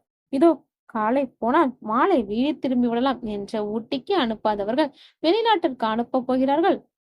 அவளது ஆசைகளும் கனவுகளும் அவளது தந்தையின் கோப பார்வையில் எரிந்து பொசுங்குவதை பார்ப்பதை தவிர அவளால் வேறு எதுவும் செய்யவில்லை. அதனால் கோயமுத்தூர் வரையும் சென்றாவது வேலை பார்த்து வருகிறேன் என்று அழுது கெஞ்சியவளை காண சகிக்காமல் செந்தில் நாதிடம் போராடி அனுமதி வாங்கி கொடுத்தாள் அவளது தாய் இந்திரா. அதுவும் அவர்கள் வசிக்கும் தெரிவு சேர்ந்த பார்கவியும் அதே கம்பெனிக்கு வேலை செல்கிறாள். அதனால் அக்னியும் பார்வையும் ஒன்றாக போய் வரலாம் என்று இந்திரா 1078வது முறையாக செந்தில்நாதின் காதில் ஓதிய போதுதான் அக்னிக்கு அந்த வாய்ப்பும் கிடைத்தது. இதுவே நான் நானாக இருந்ததால் என்ன அனுமதித்திருப்பீர்கள் இல்லையா என்று அக்னியின் மனதில் அச்சமுறையேனும் கொந்தளித்திருக்கும் என்பது அவளுக்கே வெளிச்சம். ஆனால் மறந்தும் வாய்விட்டு கேட்டவில்லை. கேட்டால் கோயம்புத்தூர் வேலையும் பறிப்போய் விடுமோ என்ற பயம். நாட்கள் கடக்க தானாக மனதை தேர்ச்சி கொண்டவள் கிடைத்த வேலையை வெகு சிரத்தியாக செய்ய ஆரம்பித்தாள். அவளின் ஒழுக்கம் அவள் வேலை செய்யும் மேலாதிகளை கவர்ந்ததோ இல்லையோ வெங்கட்டை வெகுவாக கவர்ந்தது. அக்னி மீது ஒரு தலை காதலோடு அவள் எங்கு சென்றாலும் அவள் பின்னாடியே சுற்றி கொண்டு வந்தவன் ஒரு நாள் காதல் சொல்ல மென்மையாக மறுத்து விட்டாள் அக்னி. காரணம் கேட்டவனுக்கு, எனக்கு உங்க மேல் அப்படி எதுவும் தோணலை என்றார். இன்னைக்கு இல்ல அக்னி, பட் நாளைக்கு வரலாம், நம்ம கொஞ்ச நாள் பழகி பார்க்கலாம் அக்னி என்று முயற்சித்தவனும், இத்தனை நாள் நாம ஒரே ஆபீஸ்ல ஒரே டீம்ல தான் வேலை பார்த்துட்டு இருக்கோம். அதாவது நம்மளுக்குள்ள 1 வருஷம் பழக்கம் இருக்கு வெங்கட். சோ நாம ஆல்ரெடி பழகி பார்த்துட்டோம். பட் எனக்கு உங்க மேல அந்த மாதிரி எந்த ஃபீலிங்கும் வரல. சுற்றி மழுப்பாமல் நேரடியாக எள்ளு தெரித்தாற் போல் சொன்னவளின் மீது இன்னும் அதிக மரியாதையே வெங்கட்டிற்கு வந்ததை தவிர அவளை பற்றி ஆச்சரியத்தையும் அவள் கிடைக்காமல் போன இயலாமையிலும் உருவான வருத்தமன்றி அவள் மேல் எந்த விதமான காழ்ப்புணர்ச்சியும் அவனுக்கு எழவில்லை. இன்னும் சொல்ல போனா அவள் வாழ்க்கையில் மிகவும் நன்றாக இருக்க வேண்டும் என்று நினைத்தான். அப்படித்தானே நினைக்கும் உண்மை காதல். ஆசை வைத்த பெண்ணின் மீது ஆசிட் ஊத்துவதும் அவளை அவதூறாக பேசுவதும் அவளை அபகரிப்பதும் இதற்கு பேரலாம் என்ன காதலா? அதற்கு பேர் காதலும் இல்லை. அப்படி செய்வவன் உண்மையான ஆண்மகனும் இல்லை. அன்றைய நாளுக்கு பிறகு வெங்கட் அவளை எந்த தொந்தரவும் செய்யவில்லை. ஆனால் அவளுக்காக ஒன்று என்றால் ஓடோடி வருவான். இதை வைத்துதான் பார்கவி என்று அவனை கேலி செய்தாள். அன்றைக்கான வேலைகள் முடிந்து டீமிடம் விடுப்புக்கான அனுமதியை வாங்கிவிட்டு வீட்டிற்கு வந்து சேர்ந்தாள் அக்னி. என்று என்ன இது, நான் எதுக்கு இந்த பொண்ணுகிட்ட இப்படி தடுமாறுறேன்? கம்ப்யூட்டர் சென்டருக்கு வெளியே தலையை தேய்த்தபடி என்றவனுக்கு வந்தது போன். அழைப்பை ஏற்றவன், சொல்லுங்க விஜய் என்றான் மீண்டும் திரும்பிவிட்ட கம்பீரமான குரலில். சார், இன்னொரு டெட் பாடி கிடக்கிறதா தகவல் வந்திருக்கு சார். அதுவும் அந்த பரணி கேஸ் மாதிரி கொலை பண்ணப்பட்டிருக்கான். சொன்னவனுக்குள் அன்று பரணியின் பூத உடலை பார்த்தது ஞாபகம் வந்தது. நடுங்கியது. ஓ, நான் வரேன் என்று சொல்லிவிட்டு விஜய் சொன்ன இடம் நோக்கி விரைந்தான் விக்ரமாதித்யா. விக்ரமுக்கு முன்னே வந்த விஜய் வெளியில் நின்று இருக்க அவனிடம் கொலை சம்பந்தமான விஷயங்களை பற்றி பேசியபடி விறுவிறுவென உள்ளே நடந்தான். மிகவும் கொடூரமான கொலைதான். இறந்து 2 நாட்கள் ஆகியிருக்கிறது. காவல்துறையில் வேலை பார்த்து நாளுக்கு நாள் இது போன்றவர்களை பார்க்கும் விக்ரம் ஆதித்யாவிற்கே அவனுக்கு எதிரே இறந்து கிடக்கும் மனிதன் கொலை செய்யப்பட்டிருக்கும் விதத்தை பார்த்து குமட்டி கொண்டு வந்தது. பார்வையை திருப்பி விட்டு வெளியே வந்து விட்டான். அப்படியே அங்கு இருந்த படிக்கட்டுகளில் ஒன்றில் அமர்ந்தான். என்ன சார் இது இவ்வளவு மோசமா கொலை பண்ணிருக்காங்க? சுளித்திருந்த முகத்தை மாற்றாமல் சொன்னான் விஜய். அதற்கு தலையசைத்த விக்ரமாதித்யா, ஏன் நிக்கிறீங்க, உட்காருங்க என்றான். இன்னும் காவல் நிலையத்திலிருந்து சில ஆட்களும் மருத்துவமனையிலிருந்து சில ஆட்களும் வரவேண்டி இருந்தது. படிக்கட்டில் தன் அறைய அமர்ந்தவிடம், ஹேக்கர் வேண்டும்னு கேட்டிருந்தேனே, என்ன ஆச்சு என்று விக்ரம் கேட்க, ஒருத்தனை பார்த்து வச்சிருக்கேன் சார், தமிழ்நாட்டுல. தமிழ்நாட்டுல என்ன? தமிழ்நாட்டுல இந்தியாவிலே அவன் தான் நம்பர் 1 ஹேக்கரான். இதுல ஹைலைட் ஒண்ணு சொல்லவா சார் என்றபடி ஆர்வப்பெருக்கில் விக்ரமின் முகத்திற்கு அருகே தன் முகத்தை கொண்டு வந்த விஜய், அந்த நம்பர் 1 ஹேக்கர் இருக்கானா, அவன் பேரு கூட நாட் 1 தான் என்ற ரகசிய குரல் சொல்லிவிட்டு சிரித்தவனே ஞா என்று பார்த்தான் விக்ரம். விஜய், எனக்கு ஒண்ணு சொல்லுங்க, நீங்க இப்போ மட்டும்தான் இப்படியா, இல்ல பிறந்ததுல இருந்தே இப்படிதானா என்று முகத்தை தீவிரமா வைத்துக்கொண்டு கேட்க, ஐயோ சார், எப்படி கண்டுபிடிச்சீங்க? நான் பிறந்ததுல இருந்தே இப்படிதான். அறிவு, எங்க ஆத்தா கூட அடிக்கடி என்னைய பார்த்து இம்புட்டு அறிவா இருந்தா எப்படிடான்னு என் வயத்துல வந்து பிறந்தேன்னு கேட்கும். பெருமை பற்களும் கண்களும் சேர்ந்து மின்ன விஜய் சொல்ல விக்ரமிற்குத்தான் எங்கு போய் முட்டிக்கொள்ள என்று தெரியவில்லை. வெறுந்தரையில் அமர்ந்ததில் அழுக்கான பேண்டை கையால் தட்டியபடி எழுந்த விக்ரம், அந்த ஹேக்கர் பத்தின முழு விவரத்தையும் சொல்லுங்க என விஜயிடம் கேட்க, அதான் சொல்லிட்டேனே சார் என்றான் அவன். புரியல என்று கடுப்பாங்க சொன்ன விக்ரமின் மனதில் வர வர இந்த விஜயோட விளையாட்டுத்தனம் அதிகமாயிட்டே போகுது என ஓடிக்கொண்டிருந்தது. நான் சொன்னேன்ல சார், அதெல்லாம் தான் சார் அந்த ஹேக்கரோட டீட்டெயில்ஸ். அது அந்த இந்தியாவிலே நம்பர் 1 ஹேக்கர், பேரு நாட் 1. இது எல்லாம் தான் அந்த ஹேக்கர் பத்தின டீட்டெயில்ஸ். ஆமா சார் என்று அப்பொழுதும் தலையசைத்த விஜய், விஜய் உங்களை கொல்ல போற என கைகள் இரண்டையும் அவனது கழுத்தை நோக்கி கொண்டு சென்றபடி சொன்ன விக்ரம், ஆதித்யா பின் பெருமூச்சு விட்டபடி, படுத்தாம ஃபுல்லா சொல்லுங்க விஜய் என்றான். இனியும் பொறுக்க முடியாமல், சார், நிறைய பெரிய பெரிய ஐடி கம்பெனிக்காரங்க எல்லாம் இந்த ஹேக்கிங் காம்படிஷன்ல சீசனா வைப்பாங்களாம். அதுல உலகத்துல இருந்து எல்லா ஹேக்கர்ஸும் கலந்துக்காங்களாம். அப்படி கலந்துக்கிறவங்க ஜெயிச்சுட்டாங்கன்னா லட்சக்கணக்குல பிரைஸ் பண்ணி அள்ளுவாங்களாம். அந்த மாதிரி போன சில வருஷங்கள் நடந்த முக்கால்வாசி ஹேக்கிங் காம்படிஷன்ல கலந்துக்கிட்டு ஒவ்வொரு தடவையும் ஃபர்ஸ்ட் வந்தவன் தான் இந்த நாட் 1. அவன் தான் நம்ம இந்த கேஸுக்கு யூஸ் பண்ண போறோம் என்று விஜய் விளக்கி சொல்ல, எல்லாவற்றையும் கருத்தாக கேட்டுக்கொண்ட விக்ரமாதித்யம், எல்லாம் சரி, அவனோட பேரு, போன் நம்பர், இல்லைன்னா வீட்டு அட்ரஸ், இல்ல எதனாச்சும் ஒன்ன தந்தாதானே அவன் கிட்ட பேச முடியும். அங்கதான் சார் உங்க சாமர்த்தியம் இருக்கு. எங்க? அதான் சார் அந்த ஹேக்கர் தி கிரேட் நாட் 1 கிட்ட பேசுறதுல, அதுலதான் சார் உங்க சாமர்த்தியம் இருக்குது. ஹேக்கர்ஸ்ல முக்கால்வாசி பேர் தன்னோட ஒரிஜினல் நேமையோ தன்னோட டீட்டெயில்ஸே வெளியிட மாட்டாங்க. சோ நீங்க என்ன பண்றீங்கன்னா, அந்த ஹேக்கரோட ஐடியில போய், ஹாய் ஹேக்கர் நாட் 1, நீ தான் எங்க கேஸுக்கு ஹெல்ப் பண்ணணும்னு சொல்லி அப்படி இப்படி பேசி நம்ம கேஸுக்குள்ள நுழைக்கணும். இதை மறந்துட்டேனே, அந்த ஹேக்கரோட மெயில் ஐடி not1@gmail.com என்று சின்ன குழந்தை ஏபிசிடி ஒப்பிப்பது போல் விஜய் சொல்ல கடுப்பான விக்ரம், இதுக்கு நாம ஏதாச்சும் ஐடி கம்பெனில கேட்டிருந்தா அவனே ஒரு நல்ல ஹேக்கர் காமிச்சிருப்பான். இதுக்கு எதுக்கு மூஞ்சே தெரியாதவங்க கிட்ட போய் நான் பிச்சை எடுக்கணும்? அங்கதான் சார் ஹைலைட்டே இருக்கு. மறுபடியுமா? என்ன ஹைலைட்?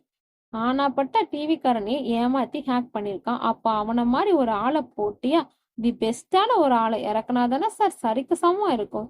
விஜய் சொன்ன இந்த விஷயம் விக்ரமாதித்யாவை யோசிக்க வைத்தது. சில வினாடிகள் சிந்தித்தவன், சரி நான் பேசுறேன் என்று விட்டான். அன்று வீட்டிற்கு வந்த அக்னி கடகடவென சமையல் செய்தாள். வேலைகள் எல்லாவற்றையும் முடித்துவிட்டு லேப்டாப்பையும் எடுத்து மாடியில் வைத்து அதில் வேலை செய்தபடி விஷ்ணுவிற்கு காத்திருக்க ஆரம்பித்தாள். இன்றே சென்று தங்கை திருமணத்திற்கு தேவையான துணிமணிகளை எடுத்துவிட்டு நாளை இரவு சென்று நகைகளை எடுத்துவிட்டு அதற்கு அடுத்த நாள் ஊருக்கு கிளம்பி விடலாம் என்று நினைத்திருந்தாள். விஷ்ணு வரும் நேரமும் தாண்டி இருந்தது. அவனுக்கு போன் செய்து பார்த்தாள், மறுபக்கம் எடுக்கப்படவில்லை. மீண்டும் மீண்டும் முயற்சித்து பார்த்தால் எடுக்கப்படாமல் போகவே ஏதாவது வேலையா இருப்பார் போல என்று நினைத்துக் கொண்டவள் தனது வேலையை லேப்டாப்பில் தொடர ஆரம்பித்தாள். நேரம் நள்ளிரவை தொட போகும் பொழுது கதவை தட்டப்பட்டது. லேப்டாப்பை ஓரம் வைத்து விட்டு எழுந்து சென்று கதவை திறந்தாள் அக்னி. அங்கே விஷ்ணு களைத்து போன முகத்தில் நின்று கொண்டிருந்தான். என்னாச்சு, ஏன் அவ்வளவு லேட் என்று அக்னி விசாரிக்க, வேலை ஜாஸ்தி. அவனது குரலை மிகவும் சோர்ந்து வர அதில் அவனது களைப்பை உணர்ந்தவள், நான் சாப்பாடு எடுத்து வைக்கிறேன் என்றபடி சமையலறைக்குள் சென்று விட்டாள்.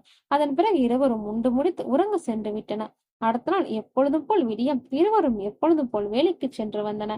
அன்றிரவு சென்று துணிமணிகளையும் நகைகளையும் வாங்கி வந்தன. அடுத்த நாள் ஊருக்கு செல்ல வேண்டும் என்று சென்றன. தங்கை திருமணம் வெகு விமர்சையாக நடந்து முடிந்தது. வாழ்வில் நாள்தோறும் சிறக்க சிறக்க வாழ வேண்டும் என்று மனதார தங்கையும் தங்க கணவரையும் வாழ்த்தினாள் அக்னி. இன்று, ஹாய் மிஸ்டர் நாட் 1, நான் விக்ரமாதித்யா, டெபுட்டி எஸ்பி. ஒரு கேஸ்ல எங்களுக்கு உதவி வேணும் என்ற வரிகள் முழு ஆங்கிலத்தில் நாட் 1 என்பவருடைய மின்னஞ்சலுக்கு அனுப்பியிருந்தான் விக்ரமாதித்யா. சில மணி நேரங்கள் கடந்தன. மருத்துவர்கள் வருவதும் காவல்துறை அதிகாரிகள் வருவதும் என நேரம் கடந்தது. மதியமாக வயிறு பசிக்க உண்ணலாம் என்று போனவன் பக்கத்தில் இருந்த உணவகத்திற்கு விஜயுடன் சென்று அமர்ந்தான். உணவை ஆர்டர் சொல்லிவிட்டு போனை எடுத்து நோண்ட ஆரம்பித்தவன் கண்களில் பட்டது அவனுக்கு வந்திருந்த பதில் மின்னஞ்சல். ஆர்வமாக எடுத்து பார்த்தவன் கண்கள் வந்திருந்த பதிலுள்ள வார்த்தையில் கிரகத்தில் அதிர்ச்சியில் விரிந்து உறைந்தான். என்னையே கண்டுபிடிக்க என்கிட்டே ஹெல்ப் கேட்கிறீங்களா? மிஸ்டர் விக்ரம் ஆதித்யா. தடாலடியாக வந்திருந்த பதிலில் சில வினாடிகளில் விக்ரமின் உலகம் உறைந்தது என்று சொன்னாலும் ஆச்சரியப்படுவதற்கு இல்லை. ஏய், யார் நீ? படபடவென டைப் செய்த அவனது கைகள் அந்த செய்தியை பதில் மின்னஞ்சலாக அனுப்பியிருந்தது. அதை கண்டுபிடிக்கிறதா உங்களோட வேலை மிஸ்டர் விக்ரம் ஆதித்யா? உங்களுக்கு இன்னொரு சுவாரஸ்யமான செய்தி சொல்லவா என்று கேள்வியாக வந்திருந்த பதில் பார்த்து கொண்டிருந்த விக்ரம் ஆதித்யாவின் கண்கள் மேலே மெரிய அவனது ரத்த அழுத்தம் உச்சத்தை தொட முயற்சித்துக் கொண்டிருந்தது. என்ன மிஸ்டர், பதில காணோம்? ஷாக்கா? ஓகே, நானே சொல்றேன். நீங்க இப்ப பாத்துட்டு வந்தீங்களே ஒரு டெட் பாடி, அது யார் தெரியுமா? தமிழ்நாட்டு கல்வித்துறை அமைச்சரோட மகன். இலிங்க கிடைச்சதுல பார்த்ததும் அடையாளம் தெரியாத மாதிரி இருந்திருக்கும். அதான் உங்களுக்கு சொன்னா அவங்க வீட்டுல சொல்லிடுவீங்கன்னு என்று வந்திருந்த அடுத்த பதிலை உள்வாங்கிக் கொண்ட அதிர்ச்சியின் விக்ரம் ஆதித்யாவின் மூளை இடைக்கால வேலையை நிறுத்தம் செய்தது என்று சொன்னால் அது மிகையாகாது. இத்தனை நேரம் போனை நோண்டி கொண்டிருந்த விஜய் விக்ரம் ஆதித்யாவின் சிலையாகி போன நிலையை பார்த்துவிட்டு சார் என்னாச்சு சார் என்று அவனை உழுக்க விஜய் தொட்ட இம்பாசிபிள் இடைக்கால வேலை நிறுத்தம் செய்த மூளை மீண்டும் வேலை செய்ய ஆரம்பிக்க ஹா என்றான் விக்ரம். என்ன சார், ஏன் ஒரு மாதிரி இருக்கீங்க என்று விஜய் மீண்டும் கேட்க தனது கையில் இருந்த போனில் மீண்டும் ஒரு முறை வந்த மின்னஞ்சலை பார்த்தவன் சேரில் நெருப்பு வைத்தார் படக்கென எழுந்தான். விக்ரமாதித்யாவின் தெரிந்த திடீர் மாற்றத்தில் குழம்பி போன விஜய் தானே எழுந்தபடி சார் நல்லா தானே இருக்கீங்க என்று பொறுமையாக கேட்டான். விஜய் என் கூட வாங்க என்றபடி அவசரமாக அந்த உணவகத்தை விட்டு விக்ரம் வெளியேற அவன் பின் தானும் ஓடினான் விஜய்.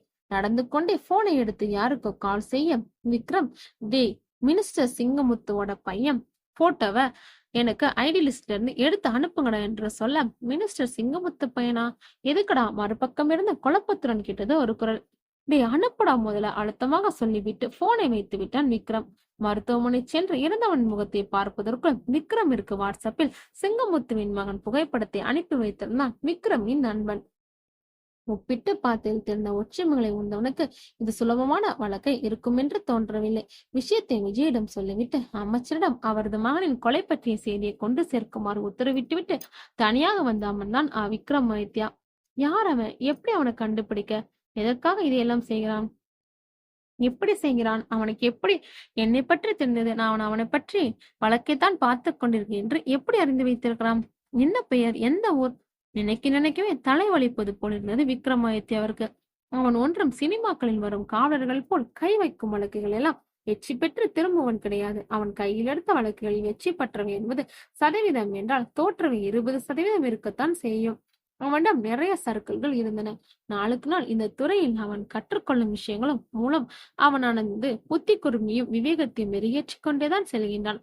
ஆனால் இந்த வழக்கு அவன் தோல்வியடைந்த அந்த 10% வழக்கில் இந்த அன்னோன் சீரியல் வழக்கு சேர்ந்து விடக்கூடாது என்று அடம்பிடித்தது அவனது மனது. மீண்டும் மீண்டும் அந்த நாட்டாண்டவன் அனுப்பிய மின்னஞ்சல் பதிவுகளை பார்த்த வண்ணம் இருந்தான். 6 மாத காலத்திற்கு மேல் ஆகிவிட்டது அவன் இந்த வழக்கை கைகளில் எடுத்து. ஆனால் குறைந்தபட்சம் குற்றவாளியின் பெயரை கூட அவனால் கண்டுபிடிக்க முடியவில்லை. 20 பேரை கொஞ்சவன் கையும் களவுமாக மாட்டினான் என்றால் நேரடியாக தூக்கு தண்டனைதான் என்பதற்கு மறுப்பில்லை.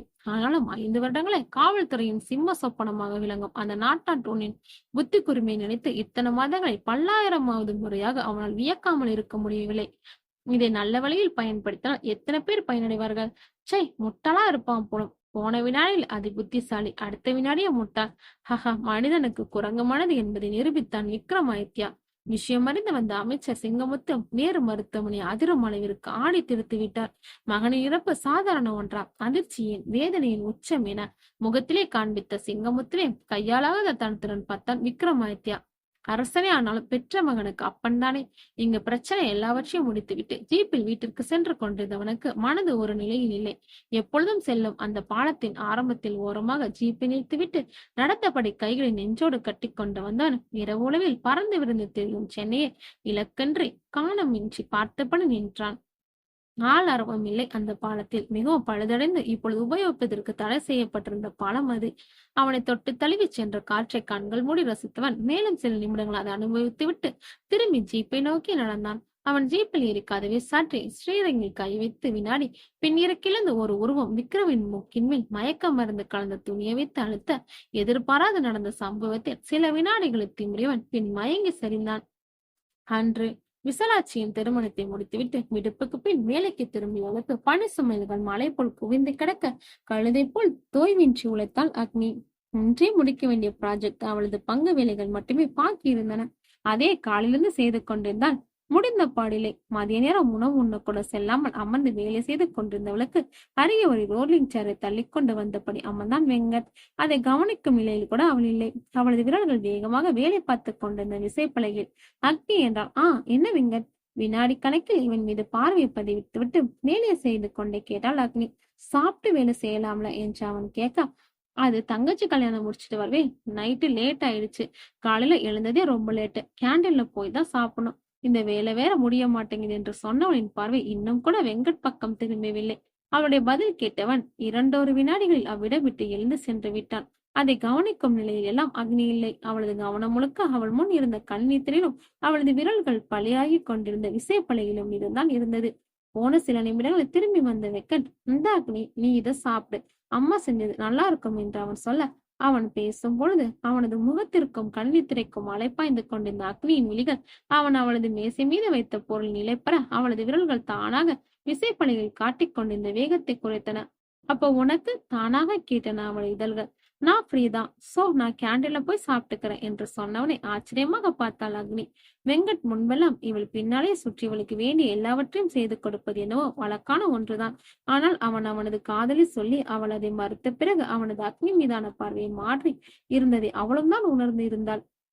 அவனிடம் இருந்த காதல் பார்வையும் ரசன பார்வையும் மாறி அவள் மீதான அக்கறையை வெளிப்படுத்தும் பார்வையை மட்டுமே அவன் வெளிப்படுத்துவதனால் தான் அவன் இன்று வரை அவனுடன் முன்பு போலவே சகஜமாக பேசிக் கொண்டான் என்பது மறுக்க முடியாததான். அன்றெல்லாம் அவளுக்கு திருமணமாகாதால் இன்னும் அவனுக்கு ஏதும் வழி கிடைக்குமா என்ற எண்ணத்தோடு தான் எதற்கென்றாலும் அவளுக்காக வந்து நிற்கிறான் என்று நினைத்திருந்தாளே. ஆனால் இன்று அவன் வந்து நிற்பது எதற்காக? அவளுக்கு வேறொருவருடன் திருமணமாகி ஒரு திங்கள் மேல் ஆகிவிட்டது. ஆனாலும் வேறு யாரும் கவனிக்காத ஒன்றை கவனித்து தனக்காக உணவு எடுத்து வந்து கொடுக்கிறானே, என்ன மாதிரியான அன்பு இது என வியந்தாள். மறுக்காமல் அவன் கொடுத்த உணவை ஏற்றும் கொண்டாள். அதற்கு மேல் வேறு எதை பற்றியும் யோசிக்க முடியாத அளவிற்கு வேலையில் மூழ்கி போனாள் அக்னி. இரவு எல்லாரும் வீட்டிற்கு கிளம்பி கொண்டிருந்தார்கள். ஆனா அக்னிக்கு இன்னும் வேலை முடிந்திருக்கவில்லை. இன்றே முடித்தாக வேண்டிய வேலை வேறு. இவரிடம் வந்த இவரிடம் டீம் லீடர் முடிச்சிட்டியா அக்னி என்று கேட்க, இன்னும் கொஞ்சம் இருக்கு சார், தயங்கியபடியே சொன்னான். என்னம்மா இது, இன்னைக்கெல்லாம் முடிச்சாங்கன்னு சொன்னானா இல்லையா? முடிச்சு கொடுத்துருவேன், நீ நம்பிக்கை கொடுத்தனாலதான் நான் உனக்கு லீவ் பர்மிட் பண்ணேன். என்ன ஆச்சு? மூச்சா என கத்த, சார் இன்னைக்கு நைட்டு ஃபுல்லா ஆனாலும் சரி சார், முடிச்சு கொடுத்துட்டு போறேன் என்று அவள் எடுத்துரைக்கும் தான் அவரும் அமைதியானார். அதன் பின் வேலை செய்து கொண்டிருந்த எல்லோரும் வெளியேறி விட கடைசிக்க வந்த வெங்கட், என்ன சக்னி இன்னும் கிளம்புறேன்னு கேட்க, இல்லப்பா இன்னும் கொஞ்சம் ஒர்க் பாக்கி இருக்கு, பண்ணி கொடுத்துறேன்னா அசூரன்ஸ் கொடுத்துதான் தங்கச்சி கல்யாணத்துக்கு லீவ் வாங்கினேன். சோ இன்னைக்கு இங்கதான் நினைக்கிறேன் என்று அவள் சிரித்தபடி சொல்ல, அவளை சிரிப்பில் இருந்த களைப்பை உணர்ந்தவன் தனது பேக்கை மேஜையில் வைத்தபடி, நான் வேணா ஹெல்ப் பண்றேன் நீ, நான் பாதி பண்றேன் நீ பாதி பண்ணு என்று அவன் விரல்களை கொடுத்து நெட்டி முடித்து வேலை செய்ய தாரான். இல்ல வெங்கட், நான் பாத்துக்கிறேன், நீ கிளம்பு என்றபடி கழுவி வைத்திருந்த அவனது டிஃபன் பாக்ஸை எடுத்து நீட்ட, இல்ல நீ ஆல்ரெடி நைட் ஆயிடுச்சு, லேட் நைட் ஆயிடுச்சுன்னா என்ன பண்ணுவ, பஸ்ல தானே போகணும் என்று அவன் தயங்க, எனக்கு ஒன்னும் பிரச்சனை இல்லை, அப்படி லேட் நைட் ஆச்சுனாலும் நான் அவரை வண்டி எடுத்துட்டு வந்துட்டு கூட்டிட்டு போக சொல்றேன் என்று அவள் சொல்ல, சில வினாடிகள் யோசித்தவன், சரி அக்னி, பி சேஃப் என்றவன் தனது டிஃபன் பாக்ஸை எடுத்து பேக்கில் வைத்தபடி அவளிடம் விடை பெற்றுக் கொண்டு திரும்ப வெங்கட் என்று அழைத்தாள். அவன் திரும்பி பார்க்க, சாப்பாடு ரொம்ப நல்லா இருந்துச்சுன்னு அம்மா கிட்ட சொல்லிடுங்க என்று சொல்லி இவள் மென்மையாக சிரிக்க அவனும் தலையசைத்தபடி சிரித்துவிட்டு விடை பெற்றான். விஷ்ணுவிற்கு போன் செய்தவன் அன்றைய வேலை பற்றியும் வர தாமதமாகும் என்றும் சொல்ல அவனும் சரி என்று விட்டான். அதன் பின் முழுக்க வேலை வேலை வேலை மட்டுமே. வேலையை முடித்து அவள் நிமிர்ந்து பார்த்த போது மணி 1. கண்களெல்லாம் சிவந்து போயிருக்க, தூக்கம் கண்களில் குதித்து குதித்து விளையாடி கொண்டிருக்க, எழுந்து தனது உடைமைகளை பேக் செய்தவள் போனை எடுக்க 2 மிஸ்டு கால் இருந்தன. விஷ்ணு தான். அவனுக்கு போனில் அழைத்தபடி அவ்விடம் விட்டு நகர்ந்தாள் அக்னி. இத்தோடு 5 அழைப்புகள் ஆகி இருந்தன. விஷ்ணு போனை எடுத்த பாடிலை. கம்பெனியை விட்டு வெளியே வந்து விட்டவள் மீண்டும் அழைக்க, இம்முறை போனை எடுத்தவன் ஹலோ என்று தூக்க குரலில் சொல்ல, எத்தனை தடவைங்க போன் பண்ண வல்லன்று இவள் விழ, முக்கால் தூக்கத்தில் இருந்தவன் கடுப்பாய், ஹே என்னடி இப்போ என்று பதிலுக்கு விழ, வேலை முடிஞ்சிச்சு, கூட்டிட்டு போக வரீங்களா? அப்பொழுதுதான் அவனுக்கு இது பற்றி ஞாபகம் வர, அக்னி ஆட்டோ பிடிச்சு வந்துற, எனக்கு தூக்கம் சொக்குதிரி என்று சொல்ல, யோ எரும நடுறதுல நான் ஆட்டோக்கு எங்க போக என்று அவள் கோபத்தில் கத்த, அதெல்லாம் கிடைக்கும் அக்னி என்றபடி எழுந்தவன் தூங்கி விழுந்தபடியே போய் சாவி எடுத்துக்கொண்டு வண்டியை ஸ்டார்ட் செய்ய, அதுவும் எங்க வேணா என்று அடம் பிடித்தது. அதை ஒரு உதைத்து விட்டு, வண்டியும் ஸ்டார்ட் ஆகலடி, வந்துடுறேன் என இன்னும் தூக்க கலக்கத்திலே கெஞ்ச, சரி வச்சு தொலை என்றபடி தானும் போனை வைத்தவள் அருகிலிருந்த பேருந்து நிறுத்தத்தில் நின்றபடி ஏதாவது ஆட்டோ வருகிறதா என்று பார்க்க ஆரம்பித்தாள். இந்த மாதிரியான நிமிடங்கள் அவளுக்கு புதியவை. தனியாக அவளை எங்கும் அனுப்ப மாட்டார் அவளது அப்பா. ஏனோ இன்றும் இல்லாத படபடப்பு நெஞ்சினுள். ஆட்டோக்கள் எதுவும் வருவது போல் தெரியவில்லை. அர்த்தராத்திரி நேரம், ஆள் சனம் அதிகம் இல்லை. தொலைக்காட்சி விளம்பரங்களில் ஓலோ என ஏதோ டாக்ஸி பெட்டி விளம்பரங்களை பத்த ஞாபகம். அவற்றையெல்லாம் அவள் எங்கு உபயோகம் செய்தால் அதற்கான சந்தர்ப்பங்களும் ஏற்பட்டதில்லை. என்னை எப்படியாவது பத்திரமா வீட்டுல கொண்டு போய் சேர்த்துற ஆண்டவா என மனதிற்குள் வேண்டிக் கொண்டவள் போனை எடுத்து வேகமாக நோண்டினாள். உலகம் கூகுள் எனும் வடிவில் கைக்குள்ளே அடங்கி நிற்க நன்றி சொல்லிக் கொண்டாள் கூகுளுக்கு. திடீரென இடி இடிக்க மழை கொண்டு கொட்டியது. இது வேறையா, இத்தனை நேரம் எங்கம்மா இருந்த, இப்படி சொல்லாம கொள்ளாம வந்து நிக்கிற என்று தனக்கு முன் சோமென கொட்டும் மழையிடம் பேசியவன் பின் கூகுளின் மூலம் ஏதோ டாக்ஸியை அவள் புக் செய்ய போன நேரம் ஏதோ வண்டி வரும் சத்தம் கேட்க திரும்பி பார்த்தா. இன்னும் ஏதோ டாக்ஸி மாதிரி இருக்கே என மழை நீரை தாண்டி கண்களை உத்துக்கொண்டு பார்த்தவள் அது டாக்ஸி தானே தெரியும். ஆண்டவா, அதுக்குள்ள அருள் புரிஞ்சிட்டியே, நன்றிகள் என நிம்மதி அடைந்தவள் டாக்ஸிக்கு எதிரே கையை போட்டு காட்டினாள். அதில் அவளது இடது கை முழுக்க நனைந்தது. அவள் முன் வந்து டாக்ஸியை நிறுத்திய அந்த ஓட்டுநர் இடதுபுற கண்ணாடி இறக்கிவிட்டு அவளை கீழிருந்து மேல் பார்த்தபடி என்னம்மா என்று கேட்க, இவ்வளோ அதை கவனிக்காமல் போனை பேகுல் வைத்தபடி ஆவாராம்பாளையம் வரையும் போகணும்னா என்று கூற ஓட்டுநர் பார்வை பின் இருக்கைக்கு போனது. சில வினாடிகளில் அங்கிருந்து சமைக்க கிடைக்க போலாமா என்றபடி அவன் கதவை திறந்து விட அவ்வளோ தயங்கிப்படி பின்னாடி உட்கார்ந்துக்கிறேனா என்று சொல்ல, பின்னாடி சவாரி இருக்குமா, இந்த சீட் மட்டும்தான் ஃப்ரீ, இங்க வா என்று சொல்ல மலை வேறி கொட்டி அடித்துக் கொண்டிருக்க இதுக்கு மேல வேற வண்டி கிடக்குமோ என்னமோ, எல்லாம் இந்த விஷ்ணுவால வந்துருச்ச, எனக்குன்னு பார்த்து கட்டி வச்சிருக்காங்க பாரு. ஆளுங்க இருந்தா இன்னும் கொஞ்சம் நல்லாதான் என சிந்தித்தவள் அதற்கு மேல் எதையும் யோசிக்காமல் டாக்ஸியில் ஏது அமர்ந்து விட்டாள்.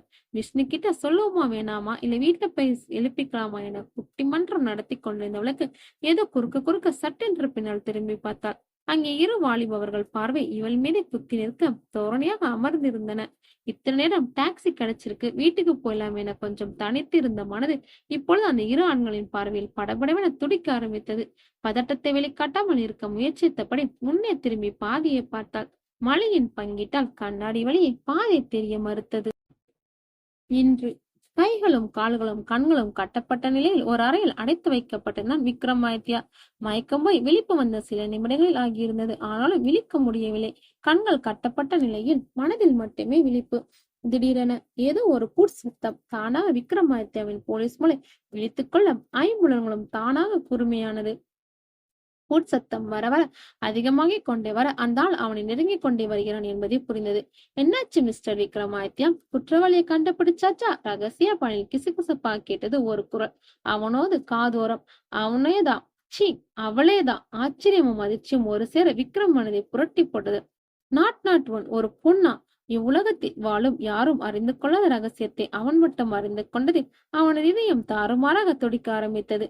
முயன்று மனதை அடக்கி யார் நீ என கேட்டான் கம்பீர குறையாத குறையில். அவனது கண்களில் இருந்த கட்டுகள் அவிழ்க்கப்படுவதை உணர்ந்தான். காட்டிக்கொள்ளவில்லை என்றாலும் அவள் யார் என்று பார்க்க போவதா, இல்லை அடுத்து என்ன நடக்கப் போகுது என்று எண்ணத்தாலும் காரணம் என்னவென்று தெரியவில்லை. ஆனால் அவனது இதயம் அதன் வேகத்தை அதிகப்படுத்தி தாறுமாறாக துடிக்க ஆரம்பித்தது.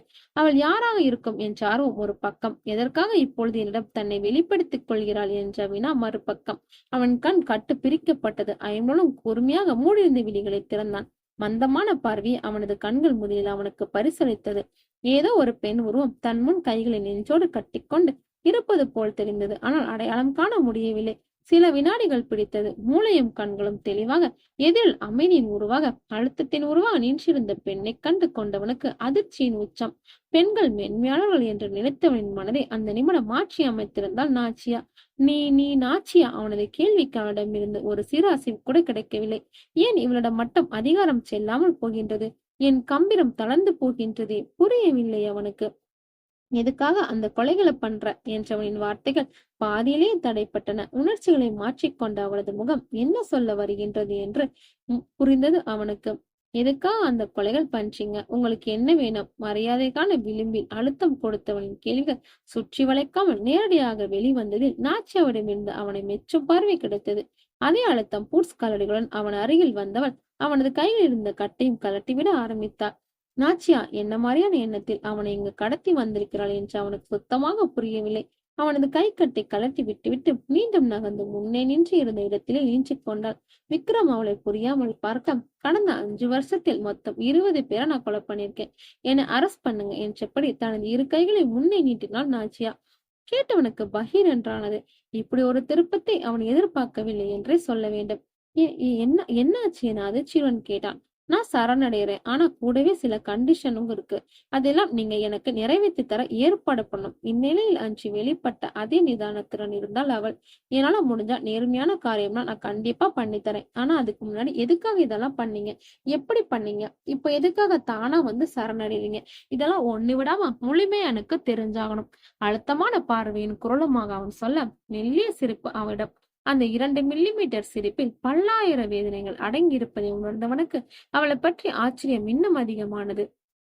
ஆழ்ந்த அமைதி அவனிடம் எதிரிருந்த திண்டு போலிருந்ததில் அமர்ந்தாள். அவளது தலை குனிந்தே இருந்தது. அவளே பேசட்டும் என மௌனம் காத்தான் விக்ரம். என்னோட முழு பெயர் அக்னி நாச்சியா. ஏதோ ஒரு ஆழ்ந்த சோகம் இலை ஓடியது அவளது குரல். பேரோட தொடங்கியவள் கடந்த கால நிமிடங்கள் கரைய அன்றைய மழை நாளில் டாக்ஸியில் அவளுக்கு பின்னிருந்த 2 ஆண்களை கண்டதில் வந்து நின்றது. அதை சொல்ல ஆரம்பித்தவன் முகத்தில் வேதனை, கோபம், விரக்தி என மூன்றும் சகலமாய் சம்மணமிட்டு அமர்ந்து இருந்ததை காரணம் அறியா வேதனையுடன் பார்த்தான் விக்ரம். அன்று பதட்டத்தில் நீண்ட மூச்சுக்கள் அவளிடமிருந்து எழுந்தன.